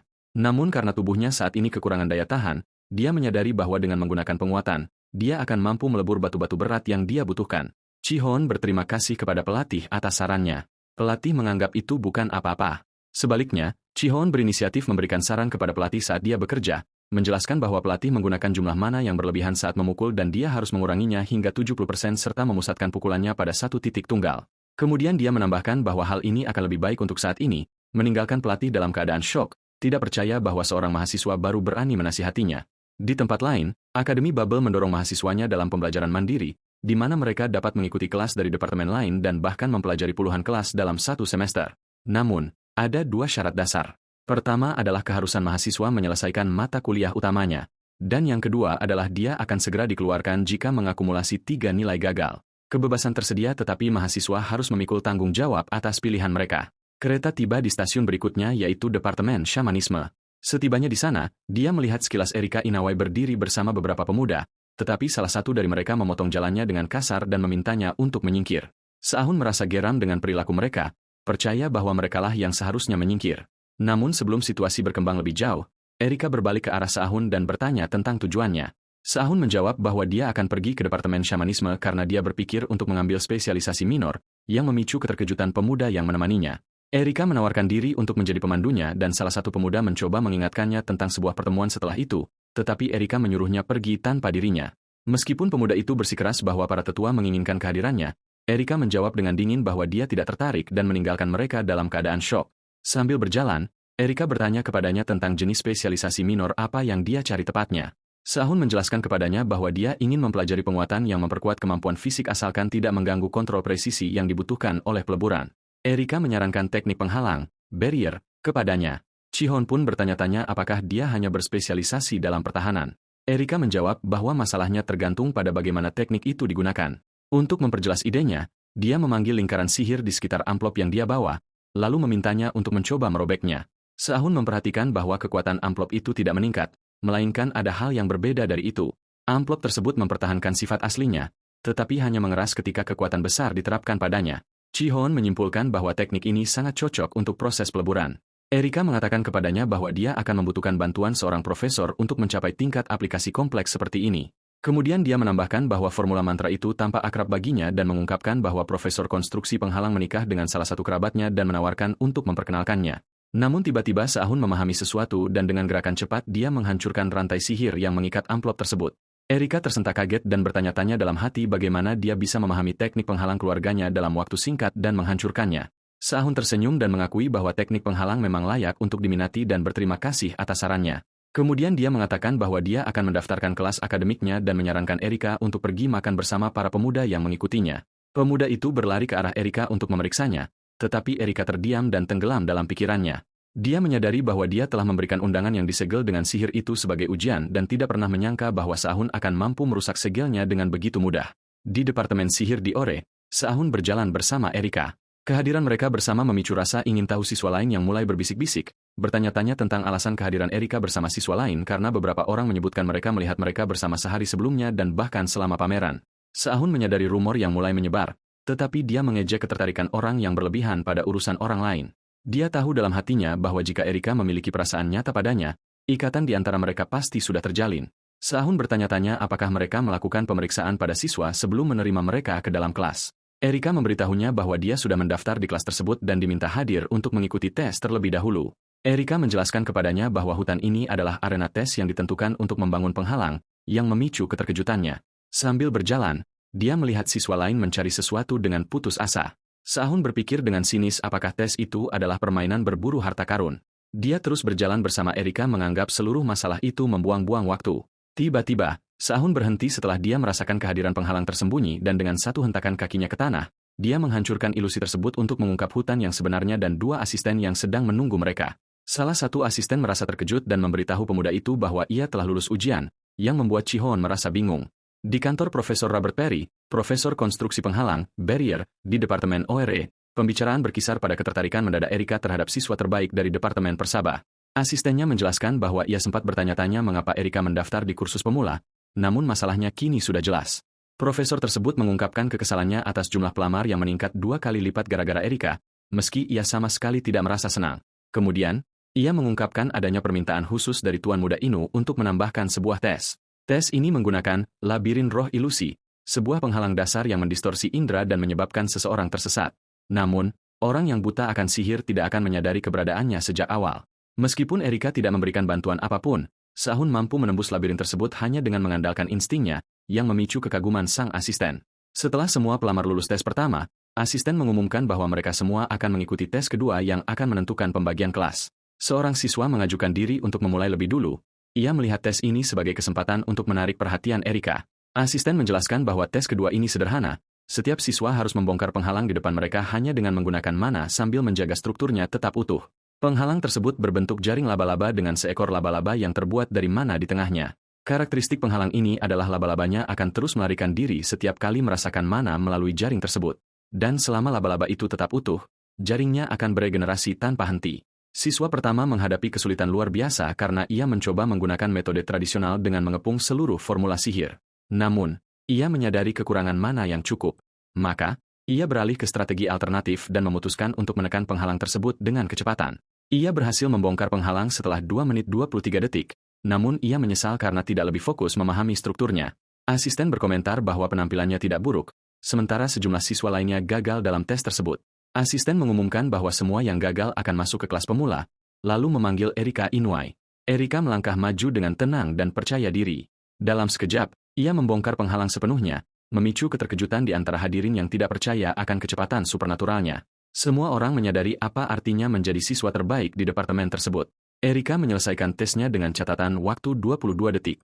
Meskipun pelatih memuji penampilannya, ia menunjukkan bahwa metode pembongkaran standar seharusnya bisa memangkas waktu 2 detik lebih cepat, yang diterima Erika dengan tenang sambil berjanji untuk mempertimbangkan catatan tersebut. Akhirnya, giliran Lee Sahun yang melangkah maju. Pelatih menatapnya dengan tajam, menilai dalam hatinya bahwa pemuda ini tidak tampak memiliki sesuatu yang spesial atau luar biasa. Sahun berlutut di depan jaring laba-laba sihir itu, berpikir ia akan menemukan rahasianya sendiri, dan mulai mengamatinya dengan saksama. Hal ini memicu kebingungan siswa dan pelatih yang bertanya-tanya apa yang ia lakukan dan apakah ia sadar bahwa tes telah dimulai. Sahun menatap detail penghalang sihir dengan fokus tinggi hingga menyimpulkan dalam pikirannya bahwa penghalang ini memiliki beberapa sifat yang mirip dengan biji batu berat, Heavy Stone Ore. Ia mengingat sifat biji tersebut yang bisa memperbaiki diri dan kembali ke keadaan semula jika tidak diberi tingkat stimulasi minimum. Karena alasan inilah, peleburannya memerlukan keseimbangan rasio semua stimulan dan menyuntikannya pada saat yang bersamaan. Sahun tetap duduk di depan jaring tanpa menggerakkan otot, yang menambah keheranan pelatih. Saat pelatih hendak mengintervensi, Erika menghentikannya dengan tenang dan memintanya membiarkan Sahun melanjutkan apa yang ia lakukan. Pada saat itu, Sahun menemukan sebuah ide. Jika penghalang itu menyerupai batu berat, bagaimana jika ia bisa menahan stimulan yang terakumulasi di dalamnya? Ia menggerakkan tangannya yang bersinar dengan mana merah di atas benang jaring untuk memulai reaksi. Api meletus di penghalang sihir tersebut, membakarnya hingga habis, dan Sahun berdiri, mengumumkan bahwa ia telah menyelesaikan tugas di tengah keterkejutan semua orang. Sambil menatap gelang biru di tangannya, ia yakin bahwa berkat pengetahuan ini, ia akan mampu memoles batu berat. Pelatih menatap jam tangannya dengan terpana, yang mencatat waktu 7 menit 45 detik. Profesor Perry menganggap waktu yang dihabiskan itu tidak berarti. Memang benar ia butuh 7 menit kali ini untuk memahami strukturnya, tetapi jika ia menghadapi penghalang yang sama di masa depan, ia akan meruntuhkannya dalam hitungan detik. Profesor menyadari bahwa bocah ini tidak sekadar menghancurkan penghalang, melainkan merancang formula anti-sihir untuk menghancurkan mantra tersebut dari akarnya. Erika menatap punggung Se-ahun saat ia menjauh dengan rasa terkejut dan kagum. Ia berpikir jika Se-ahun menggabungkan pemahaman sihir yang kompleks ini dengan keterampilan peleburannya, ia akan gemetar membayangkan jenis alat dan senjata legendaris yang akan ia ciptakan. Kemudian, di kantor administrasi Akademi Bubble, sebuah email dikirimkan yang mengumumkan permohonan siswa Lee Se-ahun untuk proses peleburan tingkat menengah menggunakan bahan peringkat pahlawan ke atas, serta meminta profesor yang tertarik untuk menjadi pengawas. Petugas administrasi bertanya-tanya berapa banyak yang akan melamar kali ini. Namun, ia baru saja selesai bergumam ketika teleponnya mulai berdering terus-menerus. Puluhan pesan masuk dari profesor berbagai departemen yang meminta untuk mengawasi proses peleburan tersebut, yang membuat petugas itu takjub akan kecepatan dan intensitas respon mereka. Petugas tersebut memperhatikan bahwa tidak ada seorang pun dari pihak wakil dekan Michael yang melamar, menyimpulkan bahwa rumor tentang suasana tegang di sana karena putranya turun ke peringkat kedua adalah benar adanya. Saat petugas bersiap untuk memilih salah satu pelamar, matanya melebar karena terkejut saat membaca pesan mendadak yang menyatakan bahwa dekan departemen sendiri yang akan mengambil alih pengawasan proses peleburan siswa Lee Se-ahun. Di bengkel pandai besi, Se-ahun sedang berdiri memegang batu berat dan bahan-bahan yang dibutuhkan, terkejut oleh suara yang memanggilnya. Itu adalah dekan Ryu Yunha yang berdiri di depannya dengan wajah serius. Se-ahun menyapa dengan mengatakan ia berasumsi dekan terlalu sibuk untuk datang sendiri.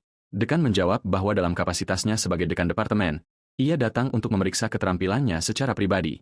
Se-ahun tersenyum dan berbalik ke arah tungku pembakarannya, menganggap karena masalah sudah sampai pada titik ini, ia harus memberikan yang terbaik di hadapannya. Sementara itu, Ryu Yunha mengikuti setiap gerakannya dengan penuh minat. Langkah pertama dalam lebur batu berat hitam dimulai saat Se-ahun mengambil batu hitam berbentuk heksagonal tersebut. Ia mengingat ada banyak cara untuk menanganinya, tetapi ia memilih cara yang paling sulit dari semuanya, yang dikenal sebagai metode tabir kegelapan, Dark Veil Method. Ia menyiapkan wadah berisi cairan hitam pekat. Metode ini bergantung pada penempatan batu berat gelap di ruang gelap yang benar-benar hampa cahaya. Ia menjatuhkan batu itu ke dalam wadah. Begitu terendam, batu itu menyebar di dalam cairan seperti air, dan tugas selanjutnya adalah memisahkan kotoran dari dalamnya hanya dengan menggunakan mana murni. Selama proses kompleks ini, ukuran batu menyusut secara signifikan, tetapi kemurniannya berlipat ganda.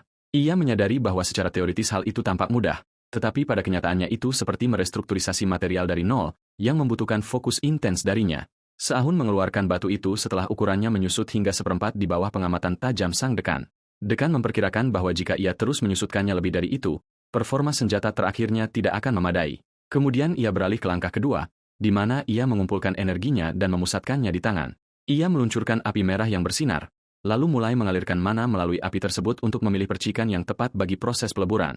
Api itu pun tenang dan berubah menjadi warna hijau terang yang dikenal sebagai api hutan penjaga, Guardian Forest Fire, yang dicirikan oleh sifat unik yang memungkinkannya mempertahankan suhu saat pembentukannya tanpa berubah sedikitpun. Pada langkah ketiga sekaligus terakhir, Se-ahun membalut palunya dengan api hijau tersebut dan menghantamkannya dengan kuat pada batu hitam yang berat itu. Ia menyadari bahwa kuncinya sekarang adalah terus menempa tanpa henti atau istirahat hingga distorsi pada batu tersebut berkurang berkat sifat dari api penjaga tersebut. Dekan Ryu Yunha menyaksikan apa yang terjadi dengan fokus yang tajam. Meskipun kekebalannya terhadap api membuat dirinya tidak akan terbakar, ia tetap merasakan panas dan rasa sakit yang luar biasa yang memancar dari kekuatan api di ruangan itu. Dalam hati, ia bertanya-tanya tentang besarnya upaya dan tekanan yang dikerahkan Se-ahun pada dirinya sendiri untuk mencapai tahap ini, sementara pemuda itu terus menempa dengan kuat, memancarkan kilatan hijau yang bercahaya di setiap hantaman palunya. Waktu berlalu perlahan di akademi hingga malam tiba, sementara sang dekan berusaha menahan rasa kantuk. Setelah 4 jam terus-menerus melakukan peleburan, tangan Se-ahun mulai gemetar karena kelelahan yang luar biasa. Namun, ia tetap mencengkeram palu beratnya, menolak untuk menyerah. Akhirnya, batu hitam yang berat itu jenuh dengan api hingga mencapai batas maksimumnya, menyebabkan sifat-sifatnya mulai berubah, dan ia berhenti berubah bentuk sepenuhnya. Se-ahun pindah ke tahap berikutnya, menggunakan penjepit untuk melelehkan batu hitam yang telah diolah tersebut di dalam krusibel peleburan. Kemudian ia mulai menuangkan cairan hitam ke dalam cetakan yang telah disiapkan, memicu keheranan Ryu Yunha yang bertanya-tanya mengapa ia menggunakan teknik pengecoran, casting, alih-alih penempaan. Menyadari bahwa kegelapan di dalam cetakan akan mengubah sifat material, sang dekan memperhatikan cetakan itu dengan bingung, mempertanyakan apa yang ada di pikiran pemuda ini dan apa signifikansi dari langkah mendadaknya. Se-ahun tersenyum percaya diri, mengumumkan dimulainya langkah keempat. Sang dekan terkejut saat menyadari bahwa Se-ahun menggunakan formula pemecah penghalang dengan tujuan memperlambat transformasi batu berat tersebut, mengeksploitasi celah waktu itu untuk membangun sebuah monocircle di dalamnya. Sesaat kemudian, cetakan batu itu pecah dan memunculkan pesan sistem yang mengumumkan penyelesaian gelang laba-laba hitam, Dark Spider Bracelet, memuji keberaniannya melawan bias dan kesuksesannya dalam mengekstraksi potensi penuh material tersebut, membuktikan keterampilan luar biasa yang membuatnya layak menyandang gelar distingsi sebagai pandai besi. Sebuah notifikasi muncul mengenai perolehan keahlian benang jiwa hitam, Black Soul Thread, sementara Se-ahun terengah-engah karena pekerjaan ini telah menguras seluruh energinya. Seahun menatap gelang itu dengan senyum puas, yang diklasifikasikan ke dalam peringkat langka, rare, kualitas menengah, dan memiliki sifat menyerap mana penggunanya serta meningkatkan beratnya berdasarkan hal tersebut, menandakan bahwa proses itu telah dimahkotai dengan kesuksesan. Seahun mendekati dekan Ryu Yunha dengan langkah berat, dan pada saat itu, perut sang dekan mengeluarkan suara keras yang menandakan lapar, menyebabkan rasa malu yang luar biasa baginya. Dekan Ryu Yunha bertanya-tanya apakah yang baru saja terjadi adalah fenomena resonansi spesifik miliknya, yang kemudian dijawab Seahun dengan anggukan setuju. Seahun berpikir bahwa gelang itu tidak terlalu kuat saat ini, tetapi jika ia merencanakannya dengan baik, ia mungkin bisa menggunakannya untuk mendapatkan efek set lengkap. Seahun meletakkan semangkuk penuh sisa-sisa batu hitam yang telah diolah di hadapan dekan, meminta maaf atas ketidakmampuannya untuk memberikan peralatan asli kepadanya setelah semua kesulitan yang ia lalui untuk menontonnya, berharap dekan akan puas dengan ini untuk sementara waktu. Keahlian unik dekan, Tungku Jiwa Naga, Dragon Soul Furnace, aktif saat ia mengambil salah satu bagian dan memasukkannya ke dalam mulutnya. Seahun terkejut ketika dekan bertanya apakah ia tahu bahwa ini bisa dimakan. Lalu dekan menjawab sambil mengunyah potongan itu bahwa rasanya mirip dengan remah tempura goreng. Seahun bertanya-tanya dalam hati tentang deskripsi ini, mempertanyakan apakah di kehidupan sebelumnya ia sudah terbiasa menghadapi selera aneh dekan dalam mengonsumsi senjata dan logam hingga ia menjadi ahli di bidang itu. Ia menyimpulkan bahwa dengan kecepatan ini, ia akan dapat meningkatkan level hubungan, link, dengannya dengan sangat mudah, lalu mengatakan padanya dengan senyum tenang bahwa ia senang makanan itu disukai. Sang dekan terus memakan potongan-potongan itu, tetapi ia menunjukkan sedikit kekesalan, menunjukkan bahwa sangat disayangkan memakan sisa-sisa ini sambil menatap peralatan luar biasa yang baru saja ia buat dan diletakkan di atas meja. Dekan mengambil kesempatan untuk bertanya kapan ia berencana untuk memproses pedang bunga 5 warna dan herba api merah. Seahun menggelengkan kepala, menegaskan bahwa ia tidak berniat menjualnya saat ini, membuat dekan bertanya-tanya dengan bingung apakah harga yang ia tawarkan kurang memadai. Seahun menjelaskan dengan senyum bahwa ia menyimpannya untuk persiapan pelajaran penaklukan, menambahkan sebuah peribahasa bahwa rasa lapar adalah bumbu terbaik untuk makanan. Ia berjanji bahwa jika ia berhasil menyiapkan peralatan yang layak dipresentasikan, ia akan memberitahu dekan terlebih dahulu. Sang dekan tersenyum puas dan mengatakan bahwa ia akan menantikan hari itu dengan tidak sabar. Dekan bertanya apakah ia sudah menyelesaikan semua pekerjaan peleburan untuk malam ini dan ia menjawab ya. Dekan menyarankan agar mereka meninggalkan tempat itu, menunjukkan bahwa staf akan datang untuk mengambil alih tugas pembersihan, yang dianggap Seahun sebagai sumber kelegaan karena ia tidak memiliki sisa energi untuk melakukannya sendiri. Seahun mencoba berdiri, tetapi kekuatannya gagal dan ia jatuh ke belakang. Sang dekan dengan cepat mengatasi situasi dan menangkapnya sebelum ia menghantam lantai. Ia bertanya dengan cemas apakah Seahun baik-baik saja, dan Seahun tersenyum lemah, mengakui bahwa ia sedikit salah perhitungan dalam mendistribusikan staminanya. Dekan menawarkan untuk mengantarnya ke asrama dan mengejutkannya dengan bertanya apakah ia takut ketinggian. Seahun menepis rasa takutnya dengan senyuman, dan pada saat itu dekan Ryu Yunha mengejutkannya dengan menggendongnya di lengannya sebelum melesat ke udara dengan kekuatan apinya. Ia terbang bersamanya tinggi di atas gedung-gedung akademi sementara Seahun menyaksikan pemandangan itu dengan terkejut, bertanya-tanya dalam hati tentang besarnya kekuatan masif yang berhasil diekstraksi dekan hanya dengan memakan sisa-sisa cetakan batu. Dekan terus terbang dengan percaya diri dan stabil, menunjukkan kemahiran luar biasa dalam mengendalikan energinya. Seahun merenungkan situasi itu dengan senyum ringan, mengakui bahwa banyak hal telah berubah dari kehidupan sebelumnya sebelum ia kembali ke masa lalu berkat intervensinya. Sementara itu, Erika Inu berdiri sendirian di depan gedung utama di bawah kegelapan malam, menunggu dengan cemas dan bertanya-tanya tentang alasan keterlambatan Seahun karena ia bermaksud menyerahkan undangan khusus. Namun penantian panjangnya, yang membentang selama 3 jam di depan Departemen Pandai Besi, tidak luput dari perhatian. Sebaliknya, mata para siswa menangkap momen itu dan fotonya menyebar dengan cepat di papan buletin elektronik akademi di tengah pertanyaan dan ejekan siswa tentang alasan penantian panjangnya dengan berbagai komentar yang beragam. Memutuskan untuk pergi dengan keyakinan bahwa jika itu penting, mereka akan mencarinya. Pintu kelas terbuka dan pelatih Richaros Miles masuk, memperkenalkan dirinya kepada para siswa dan mengumumkan dimulainya pelajarannya tentang pemahaman alat. Tanpa perkenalan lebih lanjut, pelatih memerintahkan para siswa untuk segera menuju ke pusat pelatihan, mengancam orang terakhir yang tiba dengan hukuman lari 20 putaran di lintasan, lalu melesat keluar dengan cepat, memicu ketakutan para hadirin.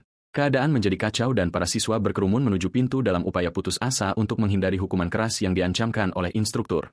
Seihon ikut berlari bersama rekan-rekannya, bertanya-tanya dalam kebingungan apakah kelas ini pada dasarnya bersifat teoretis seperti yang diharapkan, namun ia tetap terus berlari. Karena mengikuti kerumunan, Seahun akhirnya tiba terlambat di arena pasir yang luas dan dijatuhi hukuman lari 20 putaran. Ia berlari sambil terengah-engah, mencoba mengatasi kelelahannya. Chihon menyadari kelemahan ekstrim yang diderita tubuhnya saat ini dan kurangnya daya tahan tubuh, sehingga ia mengevaluasi kembali upaya yang ia kerahkan dalam proses peleburan tingkat menengah tadi malam. Ia bertanya-tanya apakah ia telah menguras energinya dengan cara yang salah. Instruktur Richaro menghentikan lari tersebut dan mengumpulkan para siswa di hadapannya, menjelaskan bahwa kelas ini seharusnya bersifat teoretis untuk mempelajari struktur senjata, namun kurikulum telah berubah karena alasan darurat. Instruktur mengungkapkan alasannya, Adanya serangkaian serangan berkelanjutan yang menargetkan pandai besi pembuat pedang api peringkat hero ke atas, yang dikenal sebagai pemburu Yumo. Chi-Hoon mengingat kasus ini yang tetap menjadi misteri tak terpecahkan bahkan sebelum ia kembali melintasi waktu. Sementara instruktur melanjutkan penjelasannya, ia menegaskan bahwa skuad apapun pertahanan yang dikenakan seorang pandai besi, tubuhnya adalah garis pertahanan terakhir. Berdasarkan hal itu, instruktur mengumumkan bahwa tujuan baru kelas ini adalah untuk membekali mereka dengan keterampilan nyata untuk melindungi diri sendiri di samping pemahaman mendalam tentang alat yang mereka buat. Instruktur beralih ke aplikasi praktis. Sementara Se-Ahun menyadari perlunya sangat berhati-hati kali ini untuk mengompensasi kurangnya daya tahan tubuh, ia memutuskan untuk mengandalkan peralatan yang ia buat. Maka, ia mengaktifkan energi mana khusus dari salah satu aksesorinya. Ia memanfaatkan sifat dari gelang laba-laba hitam yang ia kenakan, yang memiliki kemampuan menyerap energi mana dan menggunakannya untuk mengaktifkan keterampilan gravitasi eksplosif dalam jarak terbatas. Proses ini meningkatkan semua statistik fisiknya secara signifikan, menambah tekad dan resolusinya untuk mengembangkan tubuh yang lemah ini agar bugar sebelum akhir tahun akademik pertamanya. Setelah menyelesaikan putaran yang diwajibkan, Se-Ahun ambruk sambil terengah-engah menyusul ledakan energi di tubuhnya sebelum instruktur memerintahkannya berhenti dan mendekat. Se-Ahun berdiri dengan ringan, yang menarik perhatian instruktur. Ia menyadari bahwa kebugaran dan gerakan siswanya tampak jauh lebih baik dari yang diharapkan. Instruktur mengangkat pedangnya dan meminta siswanya untuk mengarahkan serangan kepadanya guna menguji kemahirannya dalam seni anggar. Se-Ahun meraih pedangnya, merenungkan situasi, dan menyadari bahwa membatasi gerakannya dengan gravitasi dari gelang tersebut akan membuatnya sulit bergerak bebas dan mengalir. Meskipun tahu teknik yang ia pikirkan tidak sempurna, ia memutuskan untuk mencobanya guna menutupi kelambatan gerakannya. Se-Ahun mengayunkan pedangnya dalam serangan langsung. Instruktur menangkisnya dengan mudah, terkejut oleh kelambatannya yang ekstrim. Namun, salah satu magang memperhatikan bahwa struktur serangan dan posisi menyerangnya benar-benar sempurna. Segera instruktur mengoreksi evaluasi internalnya, menunjukkan kekaguman besar pada jalur pedang tersebut, yang mengambil rute presisi dan sempurna, seolah-olah itu adalah pedang seorang ahli yang tahu tujuannya dengan akurasi ekstrim. Instruktur memanfaatkan momentum Chi-Hoon untuk memberikan nasihat tegas bahwa ia terlalu terburu-buru, menegaskan bahwa menerima kekalahan dan terus maju adalah bagian dari pembelajaran. Mata instruktur melebar saat ia membayangkan sebuah serangan mendatanginya yang tidak bisa ia tangkis atau hindari. Instruktur Richaro merasakan keterkejutan yang tak terlukiskan, bertanya-tanya bagaimana seorang siswa dari Departemen Teknis bisa menebarkan teror ke dalam hatinya, hingga ia membayangkan serangan fatal yang tak bisa dihindari. Keheranan ini mendorongnya untuk bertanya serius kepada Se-Ahun tentang siapa yang mengajarinya gaya anggar tersebut. Se-Ahun mengingat sebuah memori singkat, bertanya-tanya bagaimana ia menguasai keterampilan ini, yang ia klaim hanya butuh 10 menit untuk dipelajari. Itu adalah keterampilan yang ia peroleh di masa lalu untuk melunasi hutang kepada seorang lelaki tua yang menawarkan untuk mengajarinya sebagai pengganti uang. Se-Ahun menjawab instruktur dengan jawaban mengelak, mengklaim bahwa ia mempelajarinya secara kasar melalui menonton pertarungan pahlawan lain di situs video, yang membuat instruktur bingung. Terlepas dari jawabannya yang ambigu, instruktur menawarinya untuk belajar anggar dengan benar. Ia memutuskan menulis surat rekomendasi agar Se-Ahun menghadiri kuliah di Departemen Akal Cob untuk studi kontrol fisik. Sore harinya, Chi-Hoon menuju ke sana. Setibanya di sana, Chi-Hoon menemukan adegan kacau di mana sang profesor sedang mengusir siswa bernama Jack Myers, menolak untuk mengajarinya apapun. Chi-Hoon tidak mempercayai matanya saat mengenali identitas profesor tersebut. Dia adalah Ma Guangsu, pensiunan pahlawan peringkat S yang dikenal dengan julukan Swordbreaker, pematah pedang. Ia tertegun menyadari bahwa lelaki tua yang ia kenal sebagai pecandu judi dan minuman keras ternyata adalah seorang profesor di akademi. Se-Ahun melangkah maju dan memperkenalkan dirinya sebagai siswa tahun pertama dari Departemen Peleburan dan menyerahkan rekomendasi instruktur Richaro. Siswa berambut pirang berbisik kepada profesor bahwa pendatang baru itu adalah siswa terbaik di Departemen Persa tahun ini. Namun Profesor Ma tidak tertarik dan terus menatap Se-Ahun dengan hina.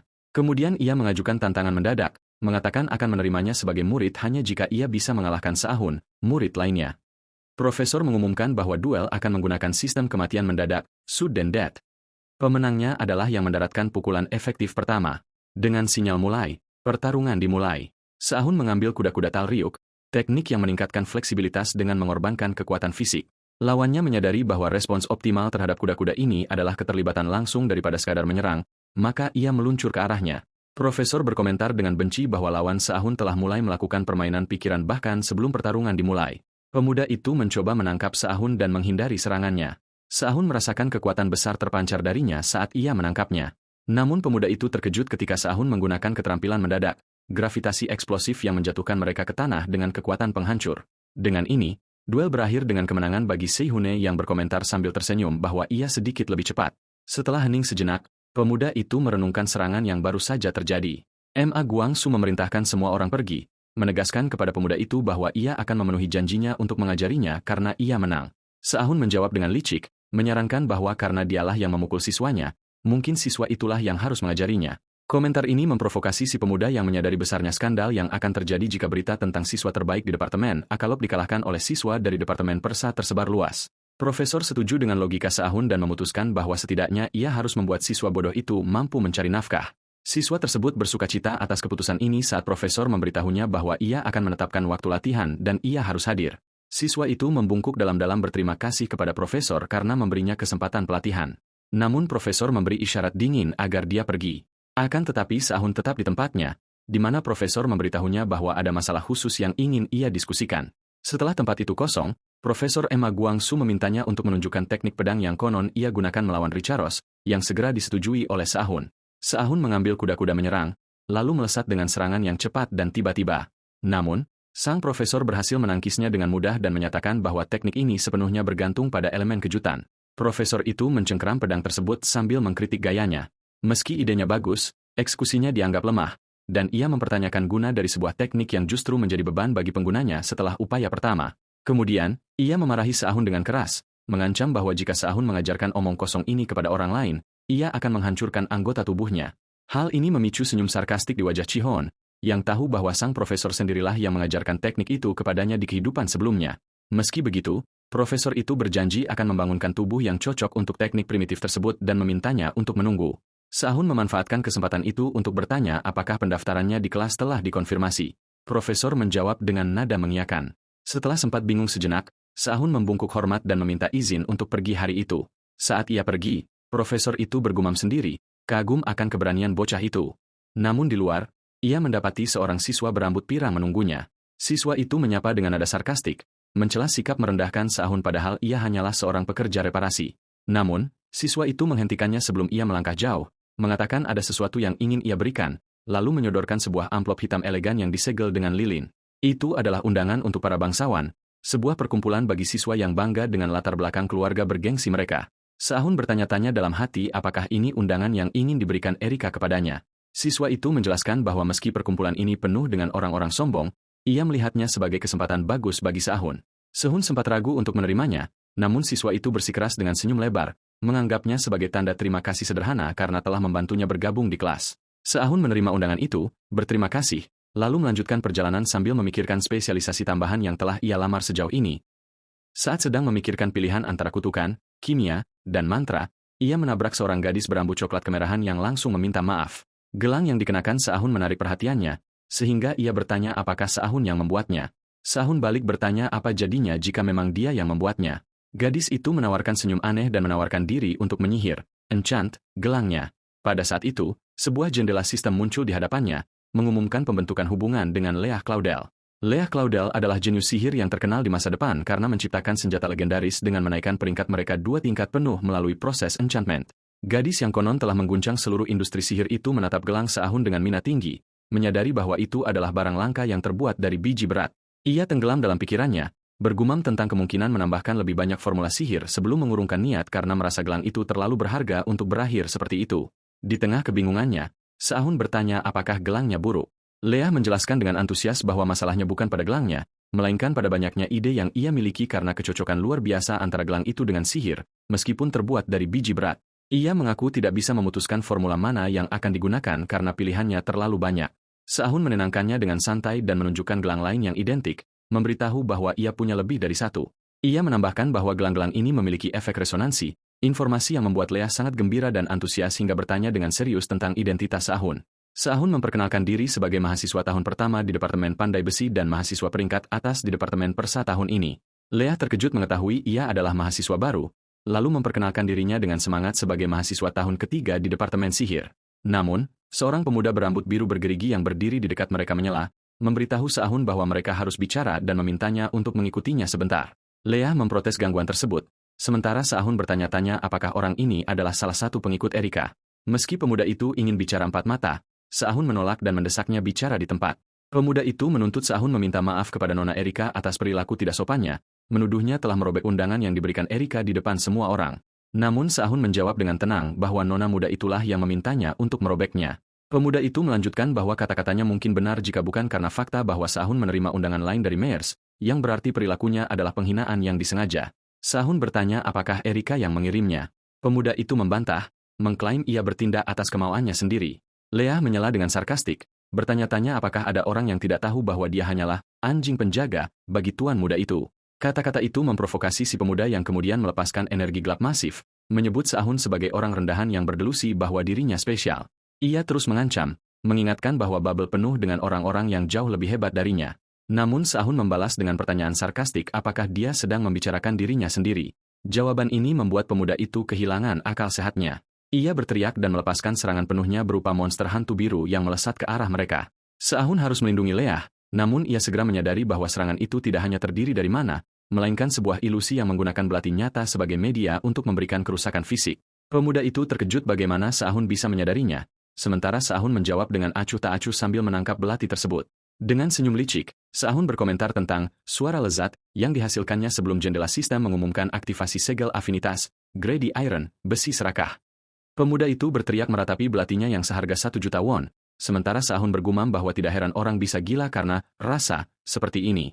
Jendela sistem menunjukkan detail kemampuan Grady Iron, yang merupakan barang kelas tingkat lanjut dengan kualitas luar biasa yang menghasilkan panas dengan cara melahap besi lain dan membentuk darah besi. Kemudian Sahun melancarkan serangan balik yang dikenal sebagai explosive ring. Sahun melesat ke arahnya dan memberikan pukulan kuat yang menjatuhkannya ke tanah. Setelah sihir penyerang itu menghilang, Sahun sepenuhnya mengabaikan kejadian itu dan berbalik ke arah Leah untuk menanyakan rekomendasi kelas.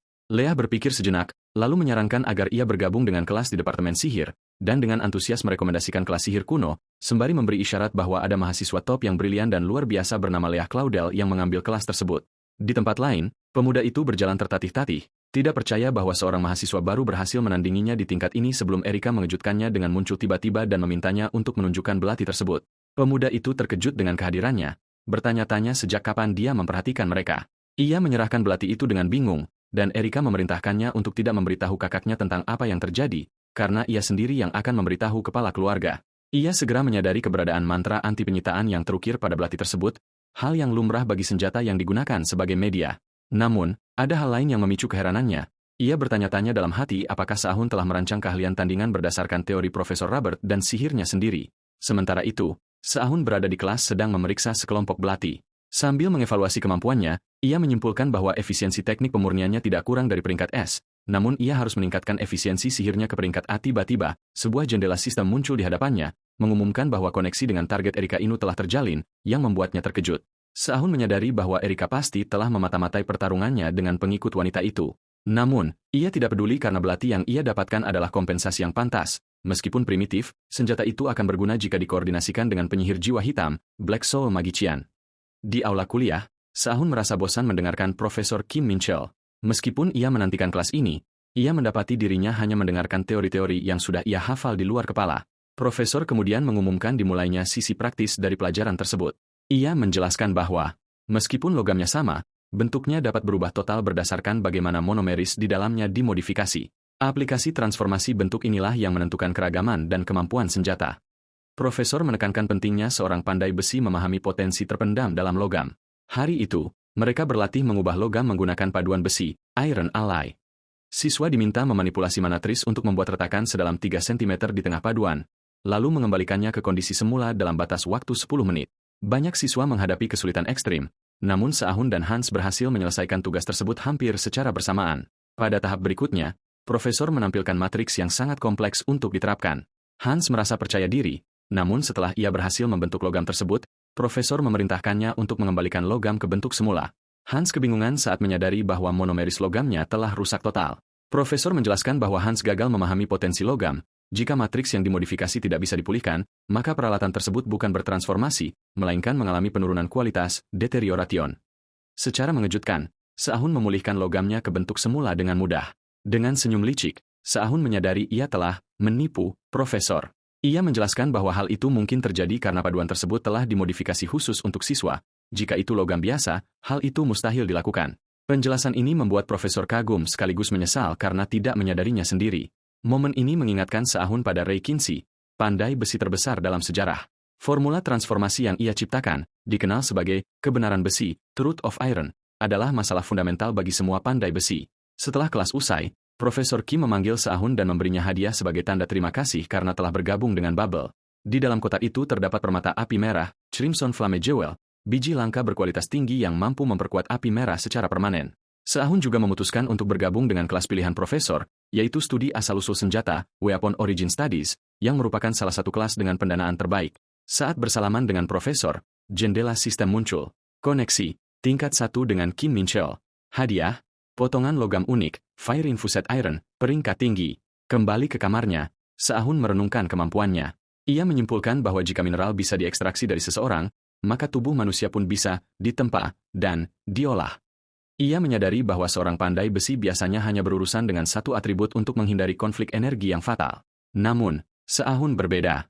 Ia memutuskan untuk membangun sebuah monocircle di dalam tubuhnya yang didedikasikan sepenuhnya untuk api merah. Pada akhirnya, ia memutuskan untuk menempa dirinya sendiri.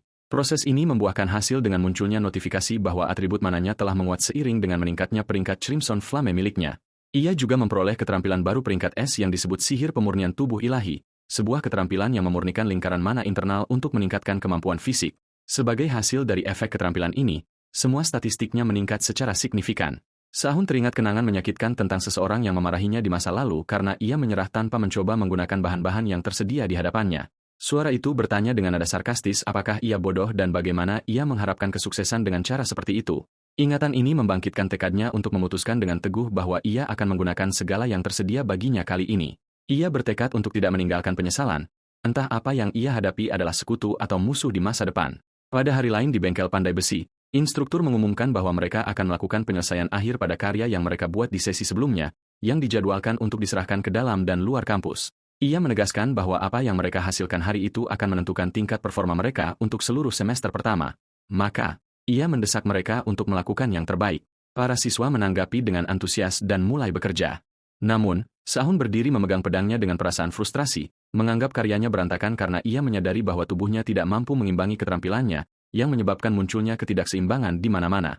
Se-Ahun menyadari saat memalu logam dengan kekuatan dan fokus bahwa ia tidak memiliki kemewahan untuk bersantai atau meremehkan segala hal. Ia melanjutkan serangan beruntunnya di tengah percikan api yang berterbangan dan nyala api yang meletup, sebelum ia mencelupkan bilah yang membara ke dalam air untuk mendinginkannya hingga uap naik dengan pekat.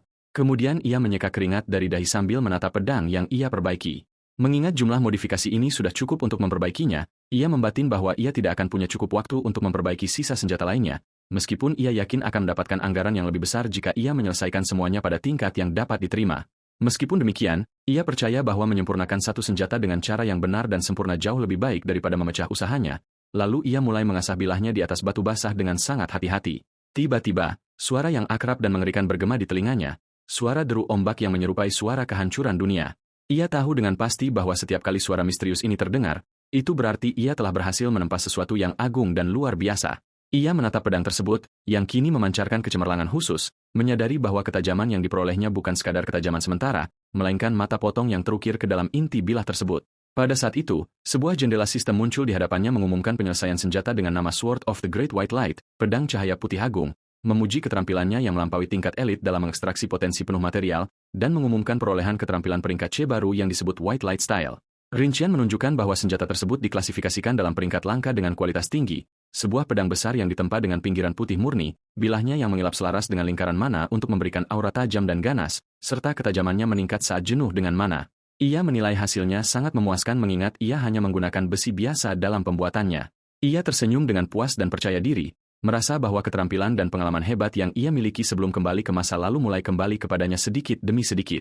Di sisi lain, beberapa siswa mengeluh tentang berat senjata mereka dan sulitnya tugas tersebut, hingga salah satu dari mereka bertanya-tanya dengan putus asa apakah ia harus mundur dan meninggalkan akademi karena kelelahan yang luar biasa.